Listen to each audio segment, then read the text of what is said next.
every other shot, like from that when you got like when you were a baby, like measles, mumps, rubella. There's guys, I have profiling here. I have the best news. The draft has started. There is a draft. Wow, we did it, guys. I rambled enough that we were able to get through it, and we just stumbled right into it. Yeah. Honestly, it's probably for the best that we got to this draft. Execration are on it. Look at this. Magnus ban. They're going to ban the Drow. They're just getting rid of all of these strats, and we're just going to play some Dotes. All right. Okay, you don't have to actually ban the Drow. Maybe second phase. Yeah. But so, I like this. Probably also going to ban the Naga. They didn't give them Naga a single time in the earlier series. They were first banning it every time. Yeah. Oh, no, it's Execration to ban the Naga. That's interesting. Oh, I guess it's because they don't want to first pick it. Maybe. It is more... I find Naga's better as a 2-3 for sure. Yeah, if you can get Naga Jakiro or like... Even Naga Marana too. Yeah, Naga Marana. Been very good. They had a lot of weird heroes yesterday on the side of Execration in their loss. Even in their wins, they had weird heroes, right? They picked Earth Spirit, they played Puck, who's widely considered to be pretty dead at this point. Nature's Prophet, we don't see him a lot. They had to go with a Sniper, which was also kind of a weird pick versus Huskar. Yeah.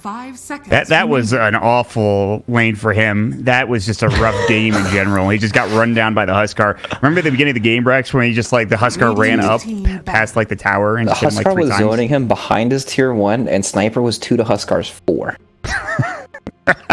That's miserable. You think, yeah, you know, he's got the range and some shrapnels to push Huskar back. That's not exactly how it He didn't even get shrapnel until like later into the game. Yeah. I mean, I guess it makes sense against Berserker's blood. Okay. Do Clutch ban the Warlock? No, they want to ban the Wind Ranger more than the Warlock. So I guess Execration probably just can take Warlock here. Or is there something that they want more? I wonder how much they value the Willow, because they picked it away from Keen, because Keen had been first picking it in every single game. Maybe they think the hero is good enough to actually pick, or maybe they had more value on it that series just because it was a block pick as well. But Clutch have played it, right? Because they played it one of the games, because I remember Skylark has played it as core in the past, but they also played it recently in this tournament too. Yep, you were talking about the Skylark potential free position Dark Willow when they picked it up. But, you know, Warlock, if you don't pick it, you're probably playing against it, right? It's just one of those heroes. Yeah. And with them banning the Witch Doctor, that even makes it more suspect that you're going to take the Warlock too, I feel like. Yeah, because then you're the one who can pick the harassment support for your offlane. But no, they want the Willow more. But it took them some time, right? They used some reserve time for this, which to me suggests that they hadn't completely thought this all the way through.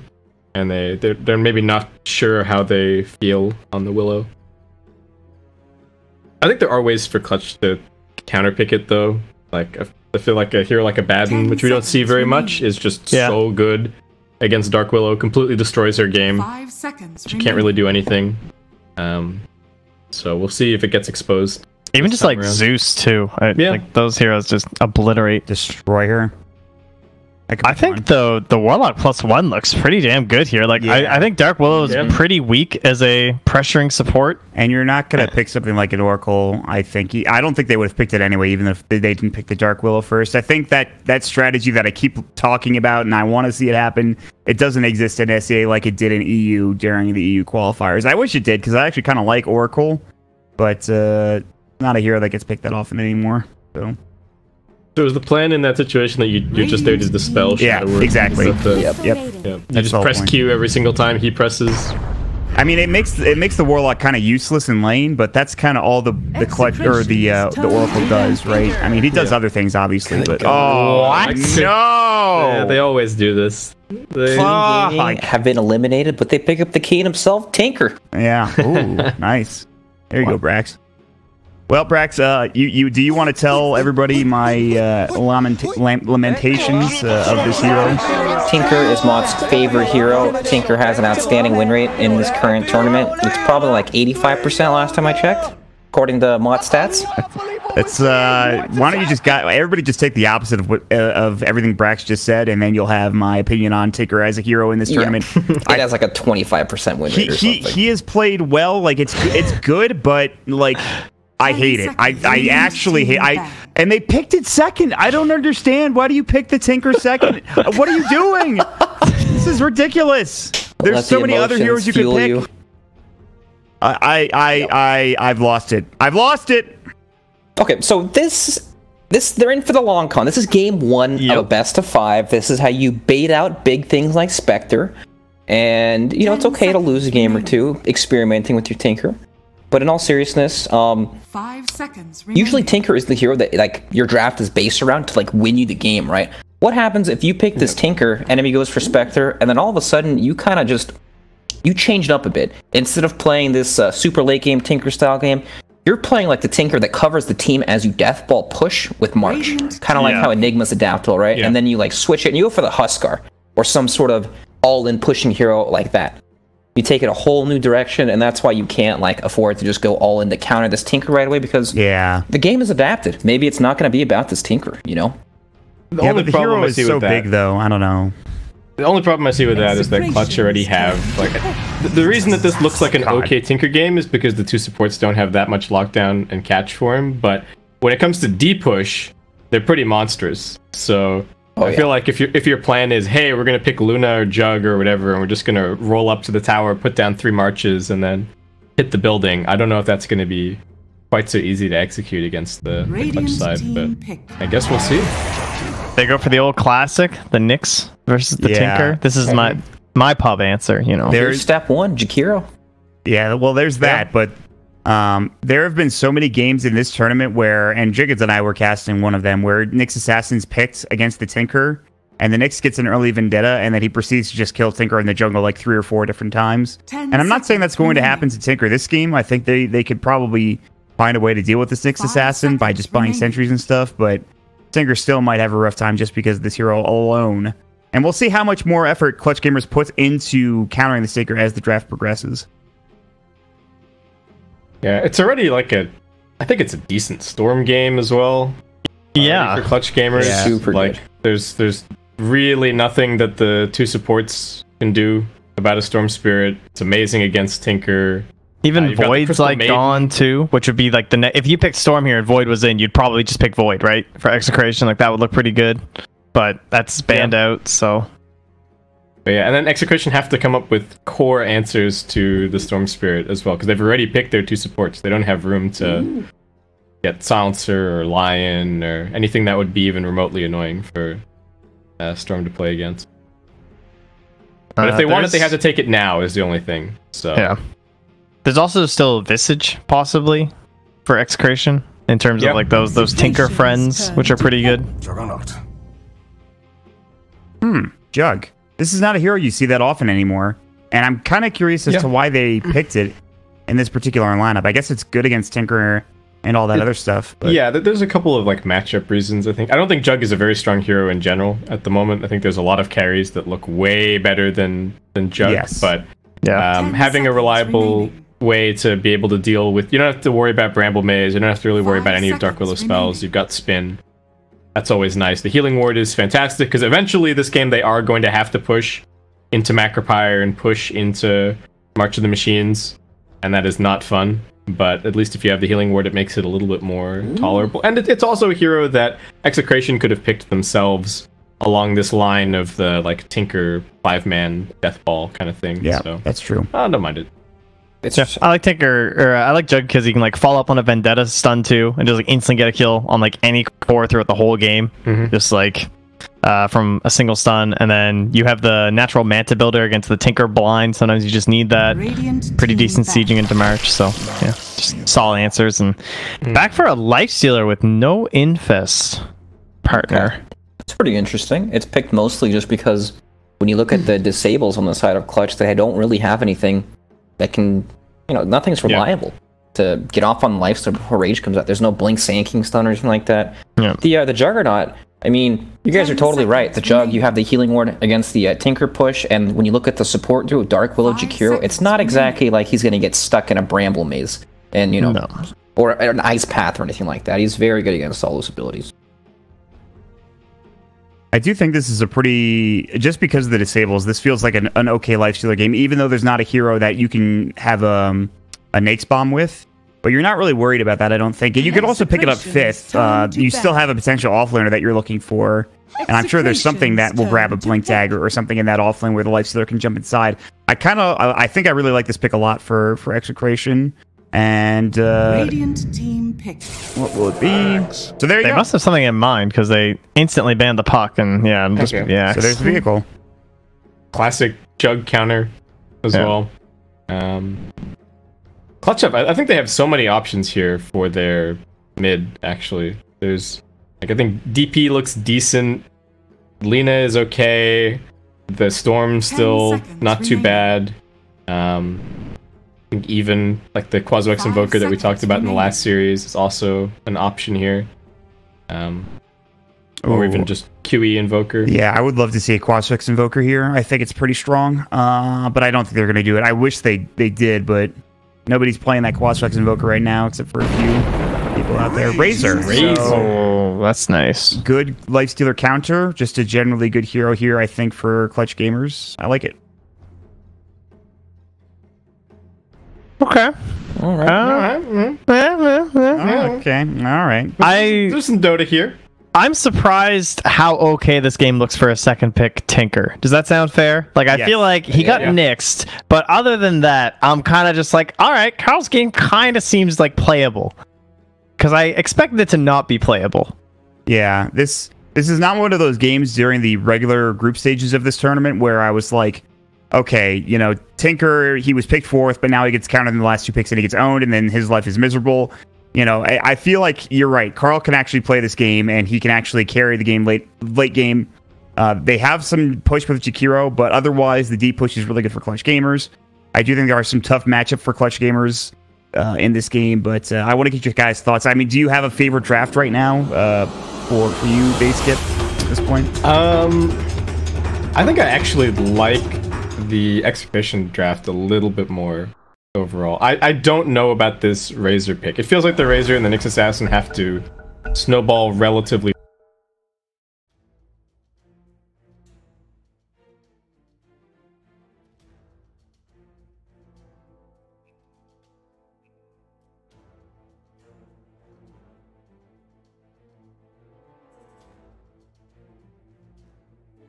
And sometimes he's a little bit slow to come online. I think I'm gonna slightly favor Execration, but I'm definitely not leaning very hard either way. I just kind of feel like Clutch won't be able to get there in time. I feel like they're just not gonna be quite fast enough. Yeah, we're going the same way.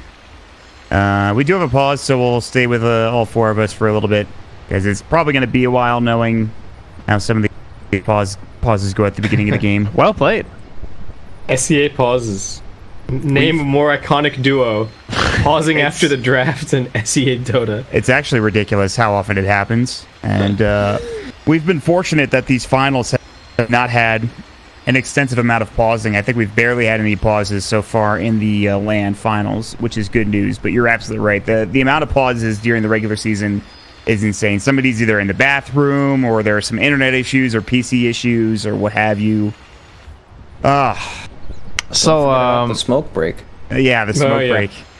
I see we have Ajit playing the Nyx Assassin with 2 tangos. Wow, he's not even going to swap either. Is he actually going mid with this Nyx Assassin? Is he just going to spam mana burn mid and just... I think that's still kind of a tricky lane, though, isn't it, even with the mana burn onto Carl?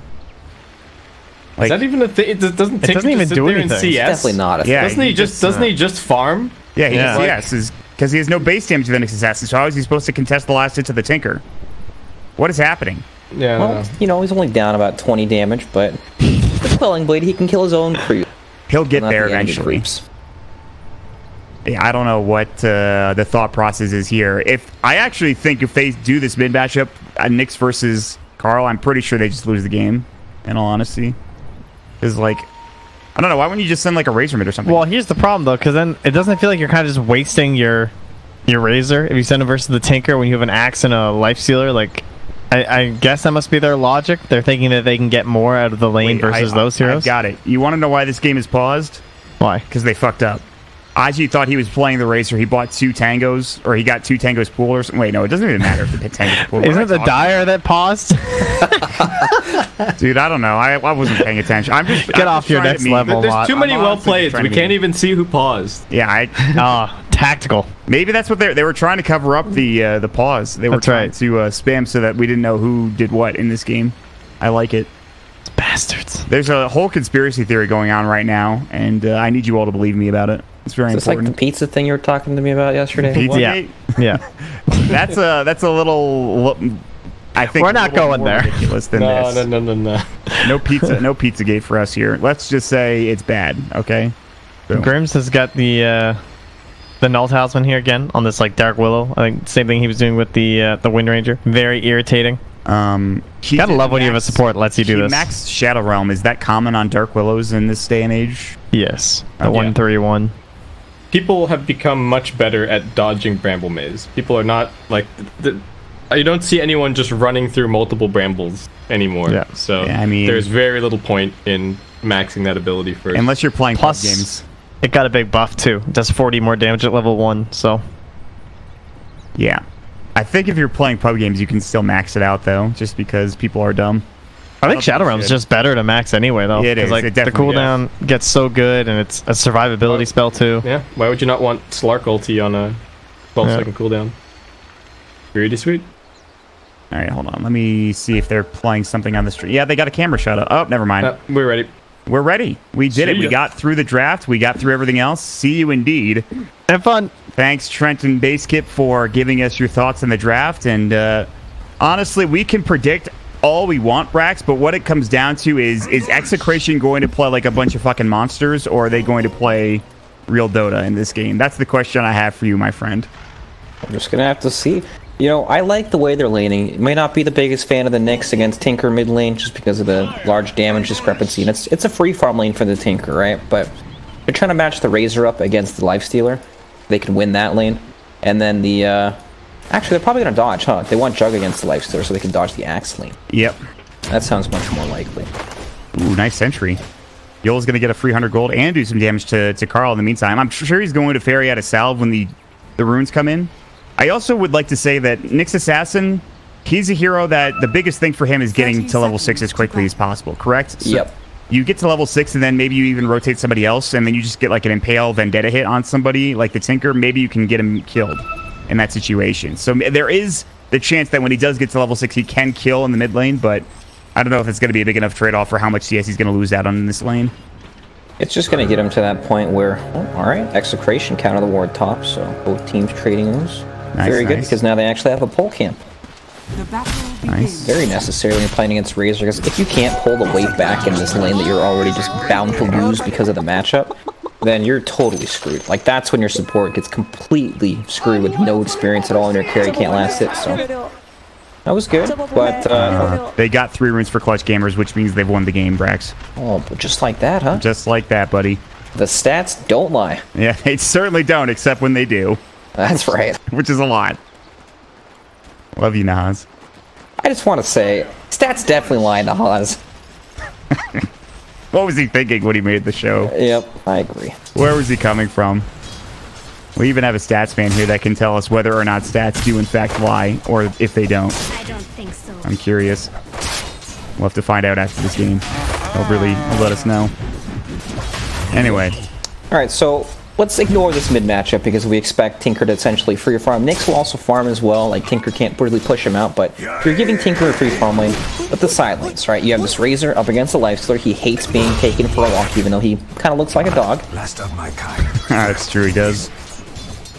They get the first blood bottom too for Clutch Gamers, so these should be some really good sidelines. Forget about mid, forget about the Tinker, which is, I know, a big problem for them later into the game, but for now, they've already gotten first blood. They're going to be able to zone out this Lifestealer rather easily. He doesn't want to rotate lanes. If he TPs down bottom, they're just going to follow him, so you're essentially stuck with these lanes right now, Brax, I would say. Yep. Big thing for Execration, though, is that they managed to deward their pole camp. If they don't, this lane is a complete disaster for them. But this bottom lane is pretty interesting. Juggernaut managed to get first blood on Axe early on. That Jug early is stronger than Axe, but once Axe hits level like 4 or 5-ish, that's when it becomes really dangerous for the Jug. But yeah, I mean, Crystal Maiden Jug. When was the last time you've seen this lane? This Dude, used that's to be like, an old school combination. This is a combo you do in like the 3.5K bracket still. It's just this one of those things that you this pick was up. the combo back in the day in Warcraft 3 Dota. This was Yeah. imbalanced, unlaneable. It was like that in Venomancer, right? Wasn't Veno another popular one? Or Yep. did they come along later? Veno's always been so annoying. Screw that hero, honestly. CM, though, is I'm glad she's kind of making a resurgence. Nando in the top lane. Open move. Stomp will hit. Nice rage. It does not hit because he has rage, and it's pretty good. He only lost 26 damage because level 1 static link is not very effective in terms of damage deal, although because it's so early in the game, 26 damage is actually quite a bit, but... Yep, it's basically everything. He can't last it with that. Yep. So, rough stuff. We'll keep our eyes peeled here. Skylark's just going to do his best to zone out Nando, make it so that he can't farm. And Nando's doing his best. It's a tricky lane. He's actually doing really well considering who he's up against. But Skylark's going to start putting the pressure on him when he gets, like, when he has boots now. He is going to have level 2 static link here and, like, another creep wave, which is really important. Then he really can't farm. And the Elder Titan gets a couple levels as well. And the wave is pushing out. So just like that, Clutch Gamers should do a great job here in this top lane. They're going to rank up Nando. Ice Path misses. Lumix, I think, dead, potentially. Oh, yeah. Yeah, he's mega dead. And Boombox will have to eat his way through, but he's got 4 tangos. He's got so much regen. In the meantime, bottom lane, they're looking for Ube. Bramble Maze comes out. Nicely done. Gabby cannot find that kill. And Ube had a salve as well. Meanwhile, Carl behind the tower on Ajit, looking to maybe put some pressure onto him. Of course, Carl, not surprisingly, dominating this mid matchup in terms of CS. Ajit's got 11 last hits, but going extraordinarily well for Execration, at least in that mid lane. But that's about it. Down bottom, call into the Crystal Maiden. Yol is super dead. Super dead. Mega ultra dead CM. Super D-duper. That's a lot of deads there, buddy. Nando might be also dead. He looks to be okay. He also has a salve too, but this lane will start becoming really difficult for them pretty soon, if not already, for this Execration team. This mid lane matchup is going very, very well for Actually, Carl. can he kill him? He's a Fairy Fire. He doesn't have enough mana left. If he had his mana burn and impale back up off cooldown, he probably could have gotten that kill. That's what I'm talking about, though, with Ajit. Like, he's gonna get 6 soon. He's also, I think, going for an Aquila because he's a Wraith Band. Or is this just a casual Wraith Band? I have no idea. It looks casual. I would have liked to see the Aquila, too. It is just very good. Yeah. As an Agi hero, it's just one of the best items in the game, early game. Like, insane. I don't know, man. I think, like, yeah, he's gonna CS well, but, like, Aji's gonna get 6, and then you have to be really careful as this tanker. I'm pretty sure. That's true. And also, the support duo is very good at ganking the mid lane, too. And Nyx can just lead. He can Carapace one of the marches and the Impale. And they should have enough damage to actually kill this tanker. Like, Skylark up top. He's just dead. They just left Skylark alone. He actually might survive. That's insane. He should be dead, but... Yeah, Boombox went to, like, get the runes, and Skylark's like, I'm just going to play super far up. And meanwhile, they get Yol again down bottom, although the spin's coming out of the Grims. He does have Shadow Realm, so he should be fine. Grims is also going to secure the bounty, I guess. He did get it. Gabby can't find the kill to the Shadow Realm. It looked really strange. It was very strange. Passed, and then he picked it back up. Yeah. So, early game, 5.5 minutes. It's about what we expect. The top 2 network heroes are the Jug and the Razor. Ajit's a little behind the Tinker, but not by that much. Ajit is out of mana, so he can't find anything in terms of a kill or any harass, but obviously the Tinker is up there in net worth. The Axe is doing rather well as well, and it should start getting better for him now. He's level 3 counter helix, although he is getting spun on. He needs a couple more helix procs. They have the healing ward. Yol threw out the frostbite. Yol went for the 2 levels into the Arcane Aura, so he has not any damage at all. Like, the Crystal Nova, which is a lot of your damage now, is not even there, so... Very interesting healing for the second point in the Arcane Aura, just valuing the mana regen for his team. Yeah, even though Jug's net worth is pretty high, he is very low on CS. Like, this lane's gonna get extremely difficult pretty soon, but it's kind of the same story on both side lanes. Yeah. You know? Lifesteal against the Razor, and then you have Axe against the Juggernaut. And then in the mid, I mean, Nyx is same as the Tinker, essentially free farming as well. It's a DDCM, look out! They're actually going to probably get a kill out of this. Spike, Carapace goes. They don't have mana burn. It's going to be close. I think Carl's dead to the auto attacks with the CM. Fairy Fire? Maybe not. Ajit's going to mana up. He has Vendetta up pretty soon. Mana burn will probably get the kill, I would assume. It does. Meanwhile, Skylark finds a kill on Lumic at the top lane. This is what I'm talking about. You get level 6 on this Nyx assassin. How many times do I got to say it? Meanwhile, they get a kill bottom on Ube, who dove deep onto Gabby. I don't know how that happened. They've killed every single lane in the span of 10 seconds. Game has been won. Oh, man. Lose those 3 bounty runes. Yeah, dude. They're having a great old time. Boombox is going to get Ice Path. Luckily, he's an Elder Titan that has the strength and HP pool of a beefcake. He's just going to walk away unscathed for the most part. A beefcake, Brax. He is indeed a beefcake. At least this game isn't like being thrown yet by either of these teams. But we're only 7.5 minutes in, Mo. It's a bit early, true. right? Let's relax on that. Give it some time. Yeah, I'm sure something will happen. Meanwhile, bottom, they're gonna look for Gabby. Uwe starting to really pressure this lane, and like you said, it's only gonna get harder for this Jug. So we'll see. Man. Yeah, Uwe's just gonna cut the creep wave, and there's nothing they can do about it. They can't get to the shrine. They have nothing ferried out. They do have a healing ward. They also have Omni Slash. They maybe can get a stomp up. He does have a Vanguard, so this is really tricky. Are they going to go for this? Here comes Ajit. They're looking for a call. They got the Crystal Nova. They've got 4 heroes down here. I'm not even sure they're going to find this kill. Vendetta Impale. Gabby's going to spin. He still has the Omni Slash at the ready, I believe. Uwe's dead one way or the other. That's a big rotation, though. They have to rotate 4 heroes in order to secure it, but it is a pretty big kill for the Juggernaut. Your chat wheel in space after that death, right? That's 4 heroes behind their own tier 1 to get that kill, you know? Yeah. That's Vendetta down as well. It's not the longest cooldown in the world, but it's just more time for Tinker to work with. You know that spell is down. You're feeling a lot safer as the Tinker. Plus, he's got a Sentry mid now, too. Yep, but when you look at the net worth, it's all 3 core heroes, some clutch gamers just leading the net worth at the moment. And I don't know, they have put their lanes just very nicely, you know? The Razor up against the Lifestealer, even when someone leaves, like, Razor's going to be okay. You can just link up this Lifestealer when you get gone on, and you're not going to die to that. But, I don't know. It's interesting, because CM has been rotating around, trying to make some plays. We saw CM rotating into double damage. It was very nicely done. That can happen all the time.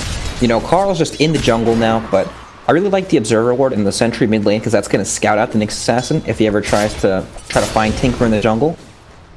It's a bit, when your Nyx is mid, it's much more obvious when he's gone and making the rotation, right? Because if he's not sitting there farming creeps like he has access to all the time, then you know he's making a rotation somewhere. Yeah.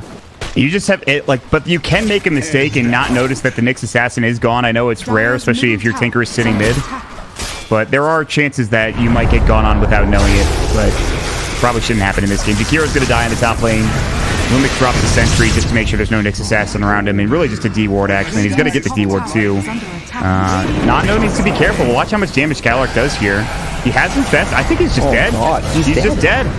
Nando overestimated himself. He made a very Nando play there, Brax, and that gives Skylark a double kill. Did not do the math there. No, the math was not even close to being done. He said, forget the calculator, I got this. He did not have it. Nyx Assassin Vendetta, mana burn, 2 auto attacks might do it, just 1 actually. Man. There it is, baby, the mid Ajit Nyx Assassin, what'd I say? It's the shreds of healing, he's got so much right click damage to actually follow it up. He's a monster. Forget about when he gets to the level 25 talent. That's a double kill in the meantime. 100 agility, Brax, I swear, it's gonna come. You know, that talent is actually really good. It gives you like 30 move speed. That's actually insane. All the agility, yeah. And then when you ult, you're like 500. Yeah, you just move everywhere as the Vendetta, and then, yeah. So the sad thing is you can't get the unobstructed tapping and the agility. Otherwise, you would just be like a race car moving around, flying across the map. This Nyx is doing so much right-click damage. Like, you don't ever see Nyx, like, right-clicks do anything, you know? He's poking him. Mana Burn, Earth Splitter! Oh, he just missed. Boombox needed to put a little to the left, and he would have gotten the kill. Good attempt, but, I mean, that's Nando rotating before he even has a freaking armlet. What is he even doing there in that situation, Brax? Dude, I don't know. Like, Nyx Assassin can solo kill Tinker from full HP, like he just did in the river there. Yep. Like, that's a gigantic problem, and this is only 11 minutes in. You know, usually you expect that solo kill potential. Oh my god. He had the damage steal. He had his unstable current going. That's the math man right there. He definitely did the math. It takes a European to do the math. Whoa, you can't say that. Come on. Wait, why not? I don't know. I think I'm just kidding. I think it's fine. But, okay, I thought I said something wrong. Nah, you're good. What was I gonna say? Well, I mean, this is a 5K lead. I swear to God, we've seen so many ridiculous early game leads, but after today and like kind of like yesterday, I don't know what to believe about early game leads anymore, especially with Execration. No lead is safe for some of these teams. And they have Carl on the Tinker at least, so he's almost at bots. And he went bottle first too, so he is farming well, but he's just like 1,000 behind everybody else, which is really unfortunate. Yep. Uh-oh. That's stun hit on the 2. They're both probably dead here. Stomp comes in. Yep, they're both dead. God, Dark. See what I'm saying? Damage. You see what I'm saying, Brax? Should have just let me have my phone. No game is ever truly over, Mont, until the throne dies. Exactly. That's what I like to see. That's when the games are always interesting. Like, I've never seen a solo mid Nyx lead the game at levels. Like, he's level 12. 2 levels higher than anyone on the side of Execration. He almost has a blink dagger. Oh my god. That's not even fair. The one thing is I would like to see Clutch Gamers get some more deep vision down. They do have this ward here. This is kind of the one that I was talking about yesterday. Yep. This one's really nice, and it's hard to find, too. You're a shrine pinger now, Mont. Sorry. My bad, guys. Shout out to Light of Heaven, the ultimate shrine pinger. I cannot be anywhere near Light of Heaven. He's notorious. He is a notorious shrine pinger indeed. But you know what I mean, like just trying to drop deep rewards if possible, like just so you can make sure that the Tinker has nowhere to farm. You know where he is, but you can't get there because you don't have the vision. Lumix is mega dead, I think. Yes, he is super dead. My blade has tasted. Dire's Well. middle tower is under attack. Carl is getting space. His boots of travel are about to be completed. The game is not over yet. No, Skylar's gonna pop drums and then go for bottom. They've got the Cursed Crown coming out. Here comes the TP. Yol with the freezing field. They have to terrorize, and the call comes out too. And somehow Yol is still not really taking any damage. Finally, he does. Here comes the Bedlam. Skylark is in trouble. Shadowrun comes out. I've seen this movie before, Brax. I swear to God. I'm telling you, Mon, no gold lead is safe from, like, throwing the game. It's actually insane. When you're up 5k gold, 6k, 10k gold, oh Jesus. That was a lot of embedded damage. Aji just ran into the axe though, but Aji takes no damage, so it's fine. Well, I like his item build actually. He didn't go for the blink. He went for back Midas. to the Midas. I was gonna say, but I was gonna talk about this earlier. Actually, I thought it might have been a good Midas game for him. Yeah, especially with that kind of a lead. Like this is how you secure being like a super fat 6-slotted Nyx if this game goes an hour long. You know, you're investing in your own game there. It's working. Honestly, I think it's a smart choice. Like your Jug's going Battle Fury, so clearly you're not trying to fight, right? You're not trying to push the pace of the game. I mean, you could with the Razor theoretically because you have Drum, you're getting the Hooded Defiance, but you're going to get a quick blink anyways because you not only have the Midas, you have the 60 GPM talent, which is really important. But he needs to keep finding kills because he's not going to farm otherwise. Like him farming the jungle or lanes is not going to be as common once we get to this point of the game right now. Radiant's bottom I mean, I guess he could, tower is but under attack. he's probably going to get most of his kills from his Vendetta kills, or most of his gold from his Vendetta kills, correct? Yep, probably. Alright, so Nanda went for a Midas too. Really? Mm-hmm. Playing some catch up here. You know, Lifestealer does not farm very fast if your lane goes poorly. So Yeah.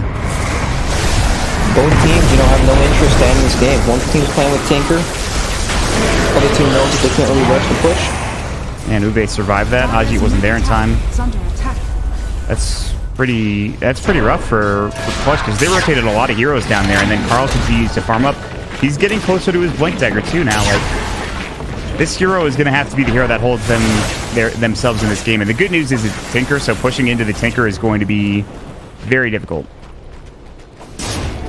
Yep, they do have good tools though, as you mentioned in the draft earlier. The Healing Ward against Juggle to take, like, you can pretty much backdoor tier 1 towers in March when you have enough damage to do so. And, you know, ET, Nyx, very good at finding Tinker. Even the Plasma Field from Razor gives you some vision. Razor goes for the Hood to tank us for the magic damage, but this game's not over at all. You know, you have the potential Axe Bomb. Axe Lifestealer Bomb, I should say. Axe is only 50 gold away from the Blink Dagger. Lifestealer, of course, doesn't really have damage yet, but they have other sources of damage like this Dark Willow and Tinker that can come into these team fights. Yeah. So yeah. Dota's a weird game. Even though you're up 10,000 gold, the game looks completely free and that you can't lose, but you lose, you know, your core hero once or twice and all of a sudden the net worth comes back like 3,000 gold closer. You lose a lot when you're ahead. Yeah, absolutely. You can't come back from ahead, Brax. Exactly. You lose that option, that game plan. That's why it's just so difficult to keep the lead. It's a tough situation to be in. It's only 6k lead, you know, it could be higher. I do think you could try to go for Roche at some point for Clutch Gamers. They have a pretty okay Roche team. It's mostly just Jug, I guess. I guess it's kind of tricky because then you just lay the march down, and if they know what's happening, it's kind of tricky. But I want them to get. Oh, hold that thought. Skylar's in trouble. He hit the hook, but he's still taking a lot of damage. Curse Crown is going to come out. He's got a nice stick charge, but he's still in trouble. He'll pop the drum. They're going to come in though with the Omni Slash Juve. He's got the lifestealer inside of him. Nando's going to get chased down potentially. Aji looking for an impale. It's on cooldown actually. There'll be 1-for-1 trade. Grims is the one that's in trouble though. He's going to get spun on as the Shadow Run will go. Aji's still looking for the impale. He's got it up. He's going to hit it nicely. But they don't want to die. They will have the Mana Burn, which does 1 million damage to the Stark Willow. They don't have Omni Slash. They just used it. Nando running back in. They're looking for a fight here. Nando's in trouble. Gabby takes him down and is going to find Lumic as well. And all 5 are dead, seemingly out of nowhere. It was looking okay-ish for Execration, and then Gabby came through. Boombox came in, and they started hitting people pretty hard. Good God. They just blew the game right open. How did that happen? I get Nando coming back in. He should have just left, I think. They all should have just left. He's Lifestealer does not want to fight at all, you know? He's still so far away from his armlet, fighting with just Phase Midas. You're not going to kill anyone. Even this Crystal Maiden probably just walks away from you, or TP's out before she even dies. It's kind of a bait, right? You get this Axe Blink, you're thinking, oh, we're strong here, we can take some fights, but that's not exactly the case here.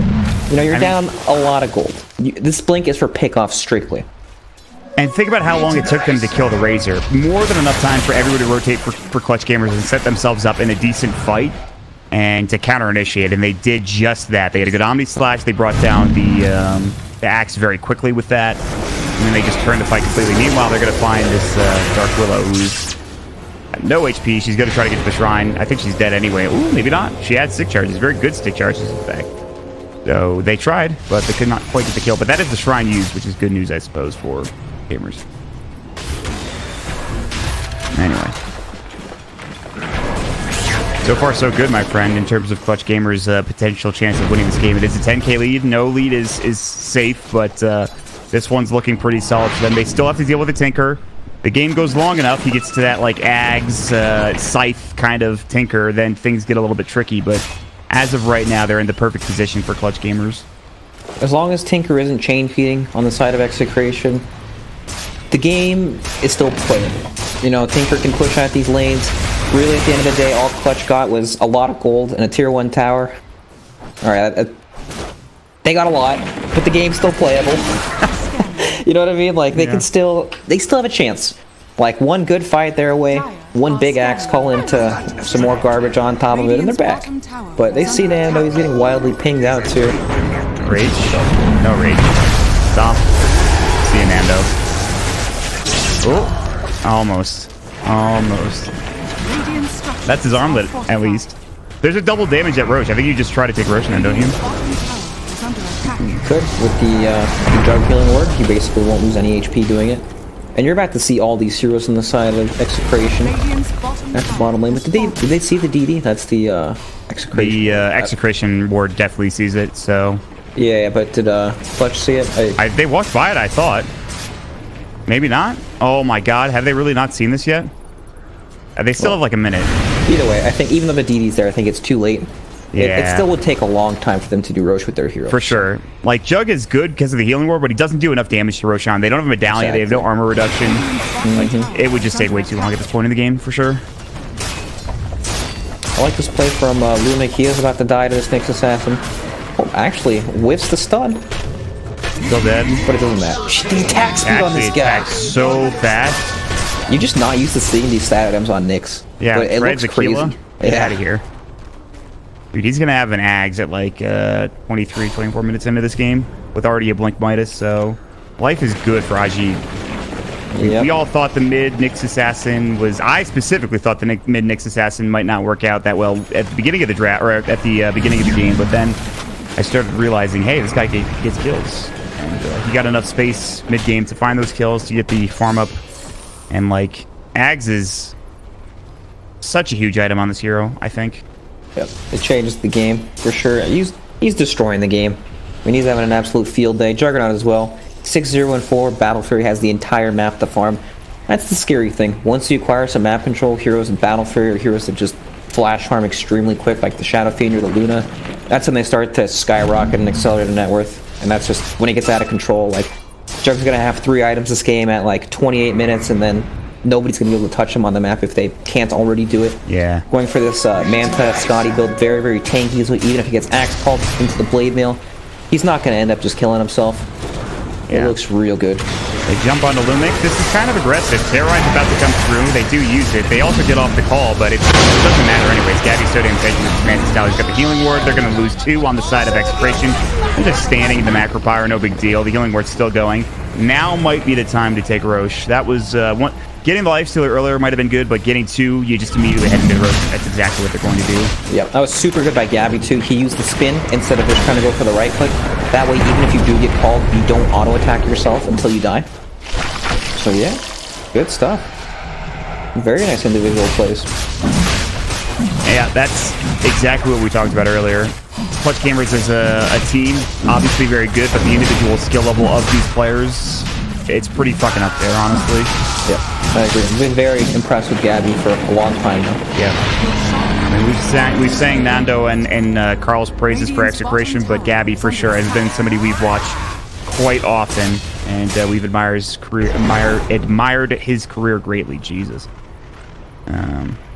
So this is the perfect timing though for Clutch. They're getting all their items coming out. The Axe is done for Ajit, I believe. The BKB is just about done for Skylark.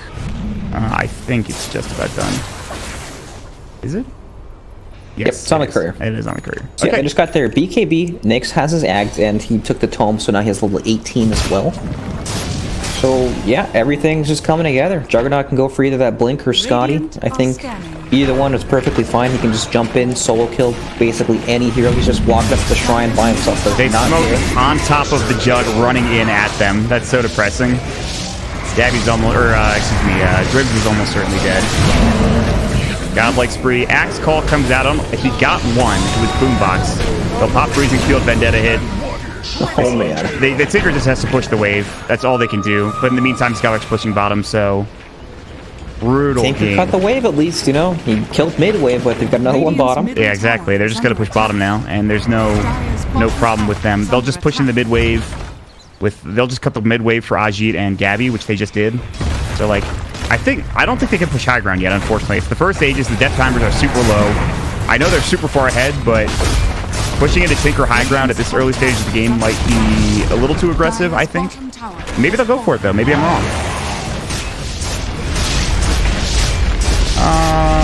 I don't know how much they're going to want to stay here. Yeah, they're just doing some damage for now, but the burrowed Nyx assassin on the hill is pretty hard to deal with.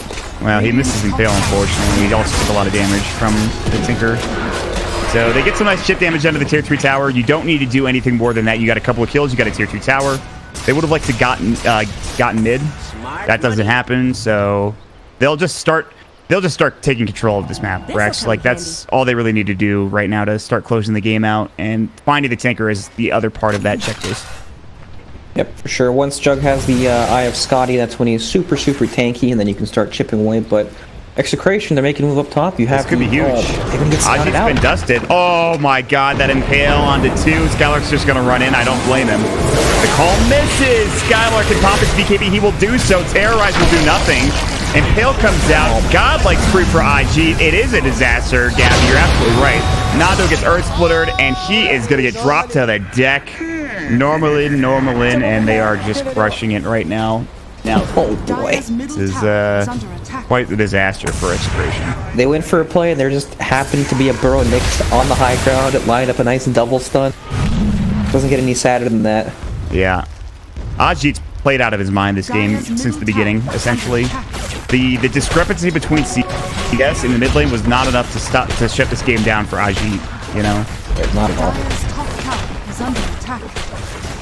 I might do this more if I'm playing against Tinker's mid now. I might just pick Nyx and go mid. Like, I know Ajit's obviously a really skilled individual player, but like, he really impressed me with how he dealt with his Tinker, and really just the entire team, in all honesty. I'm just surprised he was able to, like, I'm surprised that with Tread Tequila you could solo kill Tinker from 4 HP. Like, very surprised. Like, usually Nyx Assassin does not solo kill anyone, and it's purely utility based. but not this game. It's the experience advantage, getting a lot of those early levels quickly instead of just like being in the alt laner as a support. You actually can do a lot. Gabby's gonna Omni slash Nando. Nando is dead. He does have buyback, but I think the game might just be over. They will get the Aegis. Glimmer, will they get the Aegis? Yes. They had a sentry here, so the towers did hit. Ice Path to follow up. They're gonna try to fight this. He is still very tanky as he has the Scotty done. And he'll continue to go to work under the tier 3 tower. They haven't gotten to tier 3 yet. They still can buy back on the Life Stealer. They have the Nyx Assassin still burrowed. He's got his blink at the ready. Level 3 Vendetta, which makes it even better. They'll pop the dust. Ajit actually avoided it. He can burrow yet again if he wants to. He's just going to blink further. Look for the Impale. He's going to find Ube. There's going to be the Spike Carapace. I don't know. That was interesting. He just threw his life away. He did.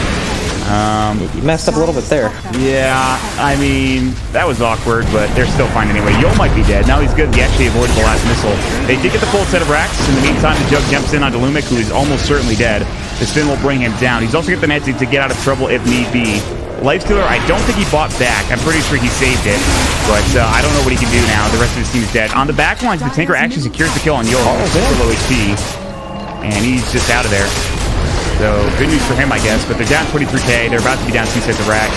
Without the blink call of the Axe, I don't think they can really start a fight or be able to get any more kills, although if Gabby stays too long, they certainly can. They faked Terrorize, they didn't actually use it, and then Clutch Gamers make the right call. They get out of dodge, realizing that they've gotten more than enough. They'll back themselves away to safety. Well, what? Net worth is just a number. You know, they can still come back. In this tournament, absolutely. Yep.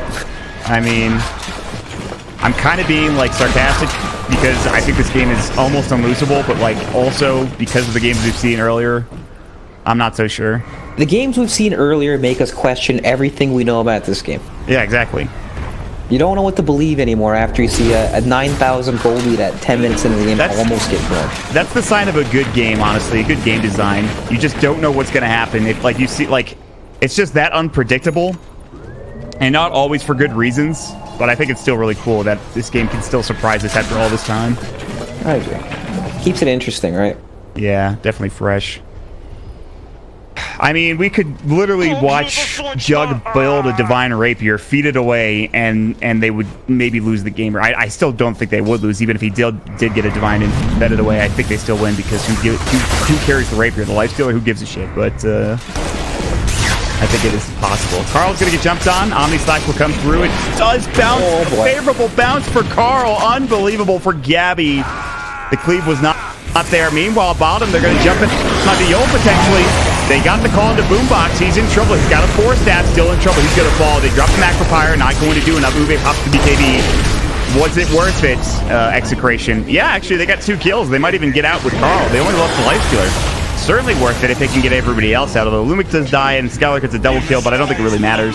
I'm pretty sure they're pretty happy with that. Tinker's getting farmed, Mott. He's got a Dagon 5 with the Aether Lens down. Yol dies like every fight if the Tinker hits his combo on him. Yeah, he does. He just melts, even with the Glimmer Cave. It just doesn't really matter. Uh-oh. Okay, good. And Gabby's probably so sad. They probably would have won that fight if the Tinker was dead. I don't even know if they would have taken the fight, but he got one bad bounce. The RNG doesn't go his way. With that that kill on Tinker, they probably just could have gone for mid-racks right there. Yeah. It's not the end of the world for Clutch Gamers. They didn't lose that much, maybe like 2,000 gold when they have a 23k lead. But that's how it starts, though, Brax. That's how it starts. That is true. That's step 1. Unfortunately, this path takes many steps. There's like 100 steps, probably more than that, actually. It's tough. But all right, Gabby's got an Invis Rune. He's searching for more. This time he has a Basher, so maybe he'll bash the Tinker.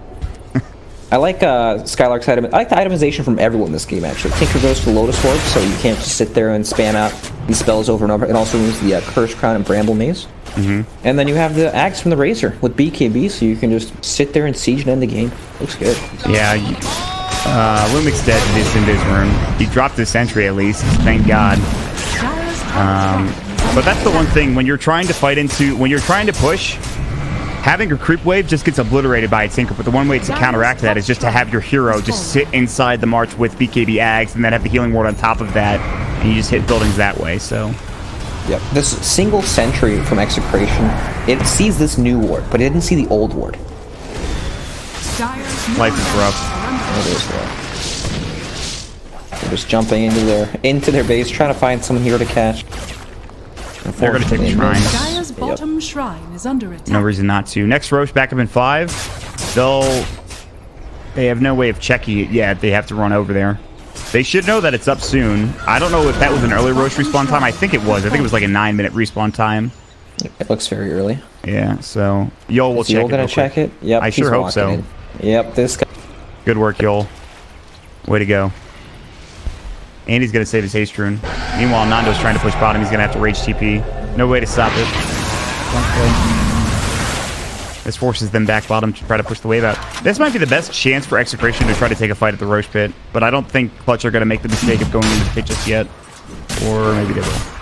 It's still so hard to approach, right? The ET Spirit's gonna give you vision. You have this Nyx Assassin. Look at him. He's just burrowed up here with the gem. So he's ready to break any sort of smoke. It's also not easy to kill. Like, you could just Lotus Orb yourself if you get dusted. It makes it so they have to have sentries or a gem. Or multiple dusts. Oh my god, he went for the Eye of the Storm strike interval for Razor. He actually synergized his Aghanim Scepter, unlike a lot of people I've seen. He's ready to end this game. Yeah, he sure is. You hit the R button. The only thing that could have been even better is if that was a third Roche and they got Refresher Shard, but we'll have to wait another like 8 to 10 minutes for that, so... Anyway, this is probably where the game should end. I don't care how much work the Tinker does. He's actually above everybody except for the Juggernaut, which is pretty impressive. Super fun. Yeah.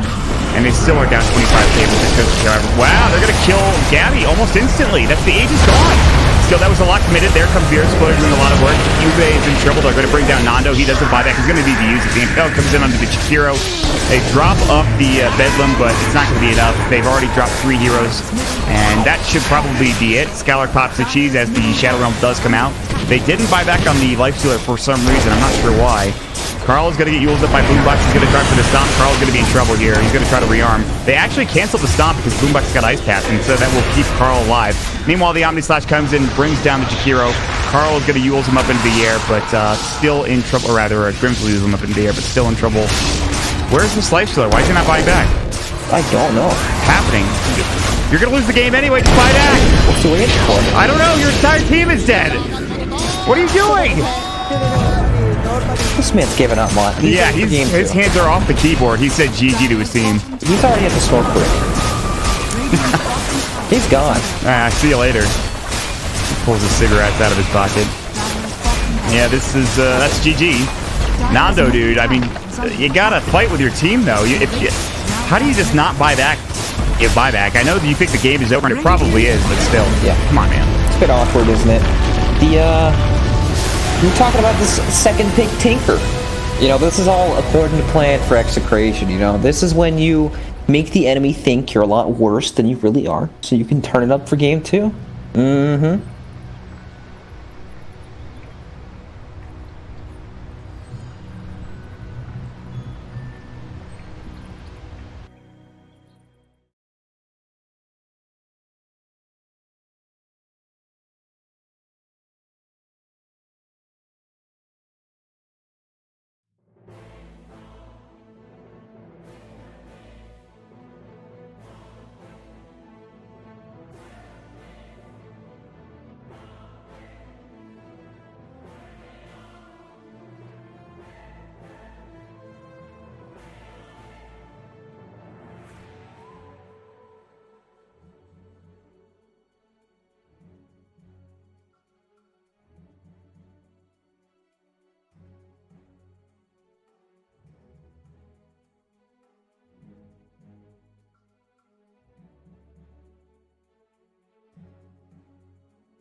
Dead hero. Dead hero. Yeah, that hero seems very nerfed. Night Stalker as well has not been. Oh, that's right. Picked or banned. Yeah. Even though it saw a little bit of it was getting banned like earlier in this LAN finals, but haven't seen it so far today. Yeah. I think it definitely depends on the team's comfort level with the hero. Like I'm pretty sure Night Stalker is still a competitive hero, and so is the IO. It just really depends on the team if they prioritize playing those over, the other Wind Rangers and stuff like that.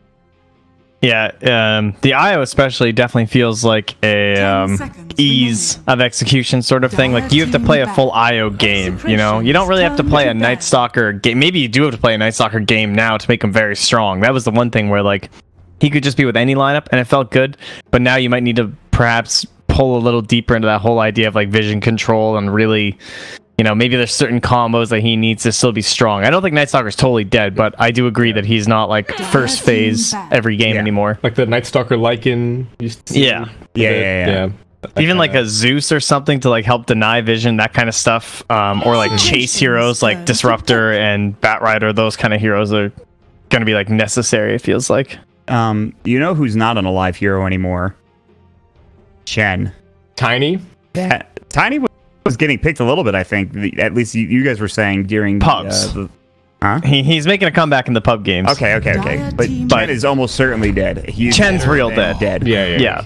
They destroyed it. Like, that was one of the hardest nerfs I've ever seen since like the 6.87 stuff. So it's actually kind of a crazy nerf to come so soon to TI as well, honestly. Because I feel like Chen is one of those heroes that some teams, it's like really important for them. I think about like Optic, for example. You know what it is? I think Ice Frog got scared a little bit about the TI4 meta, and I think Chen kind of brings you back to that point. 5 seconds remaining. Maybe I'm wrong about that. That's kind of how I feel about it anyway.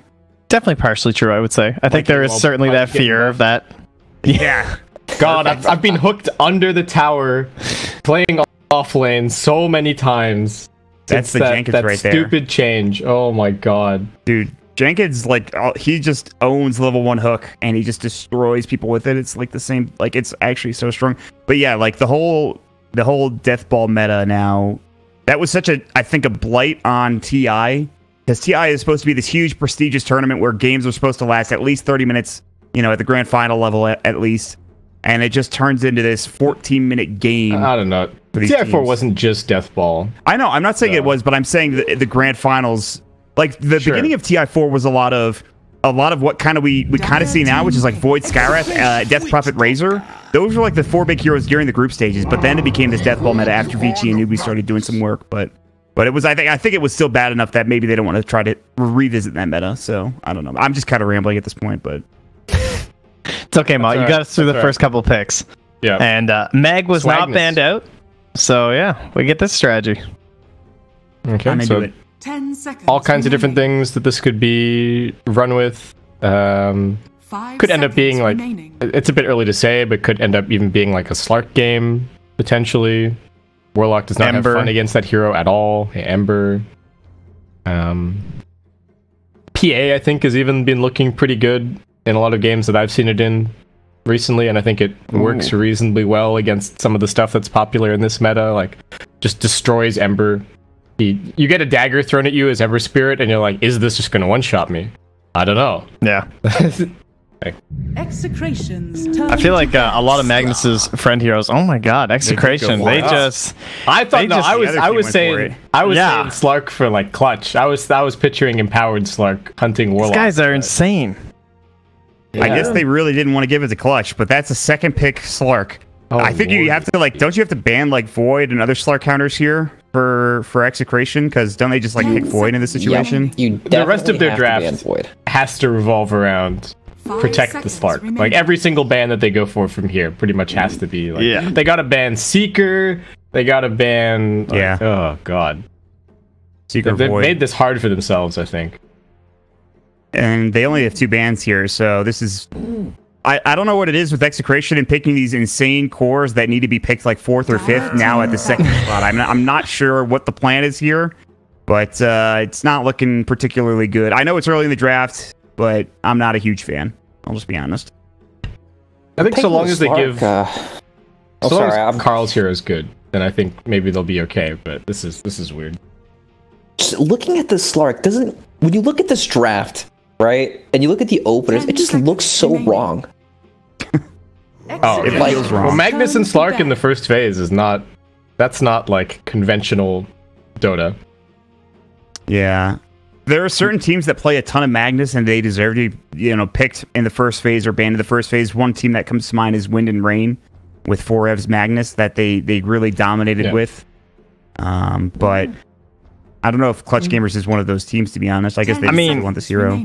I can get behind the Magnus for sure. All these dual lanes, he's got a buddy. It's kind of whatever. And at the same time, you look at Secret. Do you guys mind when Secret just first phase is Ember? Like that's worked out for them several times. And OG2, it's looked very strong. So I think if you've got the multi-lane mix-up as well, right? If you're willing to run it mid, and then you've also got someone who can play it off lane, then I think it's probably okay. If you're willing to run like the Legion off lane, like double melees in the side lanes, and then you've got Magnus mid, and you're just playing for, oh my god, we empower everyone farm. Wow, they left in the old Faceless Void with combination of Witch Doctor and Empower. But I guess you have the Warlock versus it, and you'd rather play against Void than Ember.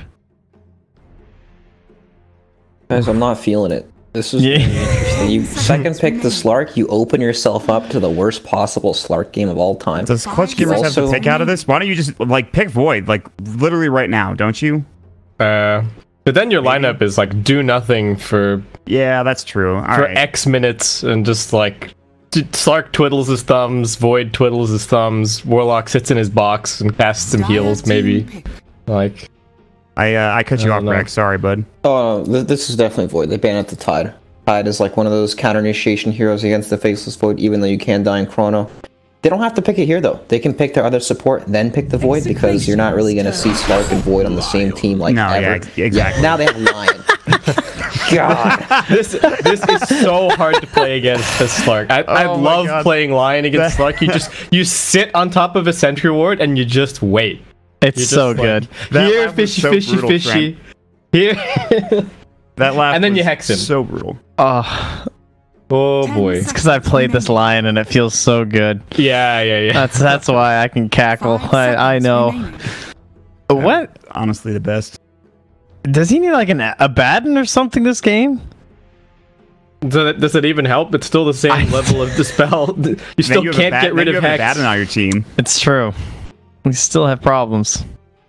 It's rough, guys. And this is after banning 2 core heroes against the Slark, right? Oh, that's the only save in the game against Hex, actually. You can snowball. Yeah. They should have gone for the Chrono. Yeah, but it can't save you from Chrono. So... Execrate? Are you just trying to kill yourselves, Execrate? I don't understand. Are they not thinking? Here's what you should have done, right? You should have just said, alright, it's position 4 Slark. Support Slark Slark. wasn't gonna get banned, I don't think, anyway. No, but they should have just gone for the ultimate mix-up and just been like, oh yeah, it's support Slark. 10 seconds Good luck. And then he buys Blink and Ags, and then people get RP'd, and he blinks in, and he shadow dances his whole team. That would have been, I think, the truth this game. But core Slark is not working. All right, let me ask you guys, Brax, is there any pick that salvages this game at all? Huskar. This is some 1v5 hero. This is the safe lane Ags Rush Slark into the Huskar that's gonna win you the game. Christ. Now that's next level. Yeah. Until you get chronoed. I mean, I guess you don't die at the very least, but damn, dude, this is something. Just give it a chance, right? Slark rushes Blink Dagger. He's still kind of threading the map. Yep. He can do things. He blinks in, pounces for Warlock to ultimate on someone, and then he buys the Aghanims. And then you have the Huskar mid lane to end the game. And then this is where it gets really interesting. Never mind, it's a Dragonite. I like this because there's no doubt they need to play quickly before Magnus and Void are online, and they need somebody to take structures and create space for Slark. The problem is he is still kind of a cooldown based hero. It's not that bad, but it is something that kind of sucks when you're playing against Magnus and Faceless Void. I think Lina also could have been kind of okay, but maybe they're just worried about certain matchups mid, because Clutch can pretty much pick whatever hero they want. They have a very solid 4 heroes picked right now. They're not really lacking anything. Yeah, they could very easily... They can Quap, they can Lina themselves, Clutch in this situation. Hell, they could Timbersaw. They could timber saw it right here. Dude, if they timber sawed, it would actually be the worst Slark game of all time. Yeah, if they timber saw, this would be. That's a Gabby hero. That is a very. That would Gabby be the hero. most nightmare Slark game I think I've ever seen. It's actually Gabby and Ajit hero. I'm pretty sure. I know Gabby's played it in this tournament at least twice, from what I remember. So Turn to ban. I'm into it, man. I am on that level with you right now. They take care of probably the best pushing offlaner that could have worked. Mm-hmm. That's got to be your mindset, you would think, for Execration. Yeah, I think Execration can pick like Brewmaster here, maybe. What What about Brood? What if they just like brood mid and send this DK offlane or something? But you don't know what the matchup is. If only they were 10th pick. Yeah. Execration's turn to They've pick. banned the Wow. brood. Ban Bird. Okay. Is this when Clutch bring out the Huskar? I mean, they literally can pick whatever. I don't think there's that much incentives to. I'm still on that Timber life right now. Yeah, Timber looks super good. Yeah, hit me with that timber saw pick. There's a good chance too, just because they play it. But we'll wait and see. First, we have to see what Execration's going to pick for their 10 off lane. seconds I don't know how they salvage this draft. I don't think this hero does anything. Who's left that 5 builds seconds remaining. good auras? Like Underlord is pretty. I guess he can bail you out of those. I still heavy think cooldowns. Brewmaster is okay. Yeah, here. I'm into Brew for sure. I don't know what else, to be honest. Underlord, yeah. Brew, yeah. Dire team pick. What is it going to be? The only problem I have with Brew is he doesn't have like good auras. You know what I mean? Like he can't build pipe, he can't build mech. He builds like Vlad sometimes, and that's like such a bad one. look Hey. Yeah, last two picks. Dude, what is Follow me happening on with the Twitter. Slark game? Base Kip the God. Oh Good God. god, This game is so over. All right, easy clutch. I'll see you guys in the next draft. I'll see you guys at the end of the 15 game. minutes. Maybe. It's certainly feasible, certainly possible. That, they can end this game as quickly as possible. I mean... I'm gonna believe in Execration. I refuse to accept that you could do this and then lose. Cause like they literally second picked a Slark and just got like they went position by position for the best hero versus Slark. Best support Lion. Best position 1 Void. Best random ass mid hero Timber. Like it surely Execration are gonna win this. They're on the next level. Guys. Trent, you're very what's the word I'm looking for? Optimistic? Depressed, disillusioned, naive is a good term. Yeah, I would Look at say. this. That's a level 8 Slark. No relics, but he's been playing it a lot. I've played against level 20.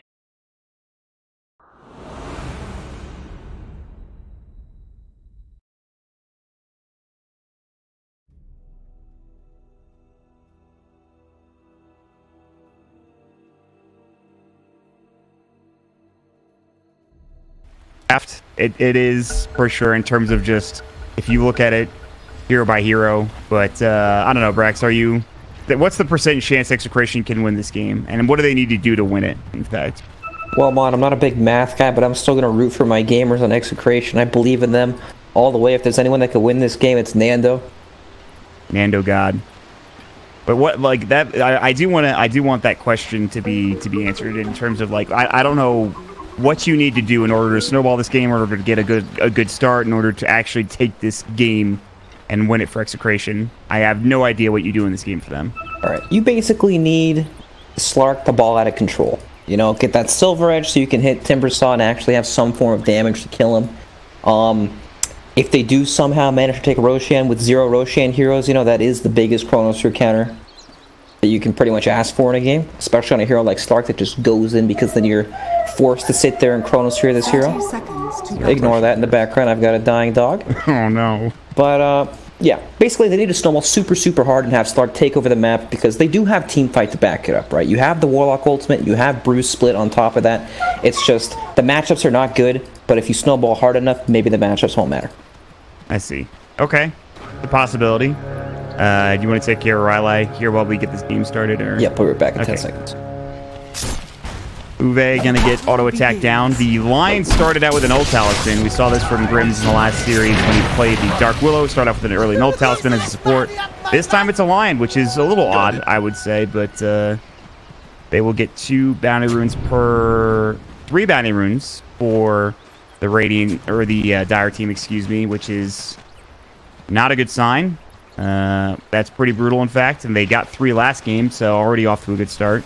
It is going to be the Timber versus the DK. Neither of these heroes will be able to kill one another until Haji gets 6 with a Chakram, and then things get a little tricky for Carl. He might not even want to stay in this lane. We saw this yesterday when it was a Timber versus DK matchup where the DK rotated out super early on, like 4 minutes into the game or something like that, to go top and push the tower and find like 4 kills. But that left the Timbersaw alone to essentially free farm and also take the tier 1 tower in the mid lane on his own. So there's always that possibility. We'll see if he does rotate for the Execration DK or if he does stay mid. Obviously, it's still early for that, but interesting lanes. Yes, I would say so. Did you see the null tally on the line? Oh no, I didn't. Yeah, okay. So he gets it for the better lane pressure, and then also just giving him power. This is very common with Magnus. You just empower your laner, and then you sit there with extra damage and it takes forever. It's decent. It's not bad at all. Earthspike was already used. Uwe getting zoned out, so is Grims. Another Earthspike back in 2, but he doesn't want to dive. Grims did ping out the ward, by the way, because the line was auto-attacking him from, like, the tree behind right behind the tree. So they know there's an observer ward somewhere. Exactly. Yeah. So they'll ferry out a sentry sometime in the near future. Looks to be right now. So nice 300 gold, potentially, unless they die for it. Might dive this. Uwe still has 2 tangos. He's got 3 mangoes, which means he's got a lot of regen. Earthspike, I don't know if they're going to get this kill, though. It's going to be close. They have no shockwave. They do have mana for it. Good stick charge. Uwe still in trouble. 2 auto attacks. Not going to be enough. It will be. Oh. The null tally, baby. But he does trade his life away. I think that's fine still. The worst part about that is Brewmaster misses like 8 CS under tower because he's just running for his life the entire time too. Like, yep. That was all that experience coming into them, but they do get the ward, so it's not the end of the world. Yeah. But man, it is first blood though, which is the trade-off there. It's very nice for Boombox got it. You would have maybe liked to give it to the Magnus. Doesn't matter though. It's a good start for the line one way or the other. Yep, for sure. So the reason why that Clutch have lamed this way is because they don't want to put the Magnus up against the Slark, because Slark has complete free farm in that lane, and they just, that's like the only way they can realistically lose this game, getting snowball on super hard. But well, Lion, he actually back gets the snowball off. Good stick charge. Boombox will die as well, but again, he survives long enough to secure the kill first before going down, and then Skylark, of course, has survived through all of this, and is still getting involved in a lot of these kills, so... Now bottom, they're going to look for Nando. Good Shadow Word. The Maledict shouldn't be enough. He will survive, but this is still a tricky lane, in all honesty. I'm an idiot, sorry. There's multiple ways Execration gets in the wall. They have Tusk. Oh my god. I'm glad you said it, you know. I'm proud of you, but it's still... It hurts me a little inside for some reason. Sorry. It would have hurt me more if you didn't say it, actually. Yeah. I'm glad you're growing as a caster, Brex. Thank you. This is how you know you're getting better. Always flexing my knowledge. Yep, exactly. Anyway. This is, net worth-wise, Timber gonna be the lead farmer for quite a while. Look, I was talking about this, remember we saw this matchup yesterday and the DK wrote it up super early into the game? Do you think that happens this game? Ooh, I don't know, actually. I don't know if that's going to be Carl's, like, first natural instinct to laning against this hero that he can't touch. It makes a lot of sense. And then you can give a hero like the Warlock or Tusk some experience in the mid lane, for example. I think he should. I don't know if he will, though. Aji's actually behind in experience by a lot. He's going to get a big wave here, but still. Yep, Carl's the man. Carl is the man. They both have Soul Ring. Yeah, this is... I mean, Aji's still getting really good farm, and Carl, of course, is also doing so, but I'm surprised it's not going better. It's the 2018 Dragon Knight. You know, he doesn't lose lane horribly to everyone. Now he can actually lane against Timbersaw for a bit. Yeah. It just gets scary when he's 6. Yeah, exactly. The kill pressure will be there. He's going to get 6 soon. Carl getting zoned off the wave. Bottom lane, you have 22 CS for the Faceless Void to the 17 CS of the Slark. Lumic is also probably dead. He's going to get bashed up and maledicted down, so now Gabby finds an extra kill. By the way, they got 3 runes on the Dire side at the beginning of the game. Uwe, nice miss. saves his life. Might not have been enough damage for the line anyways. It was going to be close. I feel like they're winning all 3 lanes right now, Rex. That is very accurate. They're indeed winning all 3 lanes. And it's going to get even worse because eventually, yep, Timbersaw just hit 6. He has Soul Ring, so Carl is just going to get chakrammed under tower forever. Yeah. And he's also at that point where he just doesn't take damage anymore. So either Carl sits here at half HP the entire time just waiting to die, or he rotates with his ultimate somewhere else.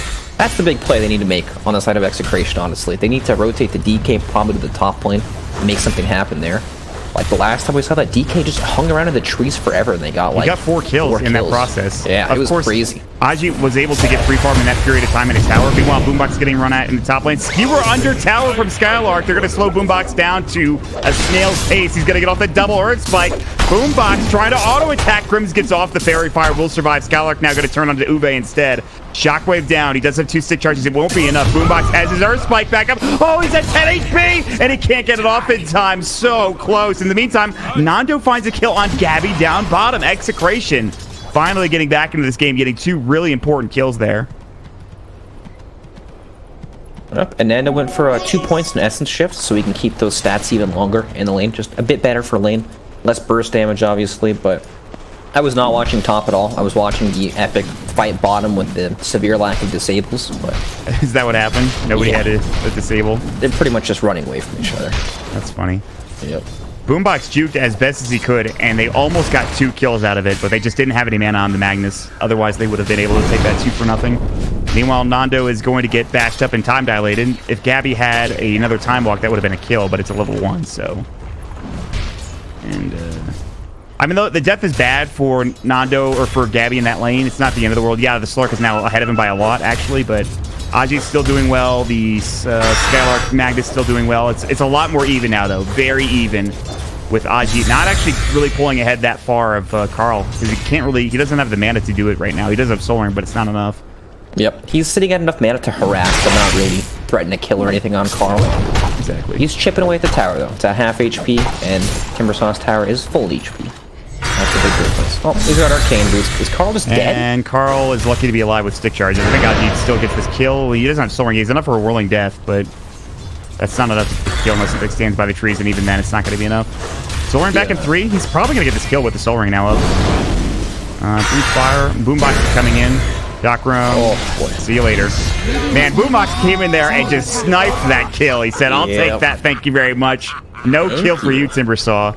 And he's making his rotation down to the bottom lane because Gabby's about to hit level 6. Very nice play. The ultimate drive-by. Hey, I'm here. Just get the freaking Earth Spike off and just get a free kill, essentially. Lucky bastard. Tower is under attack. Anyway.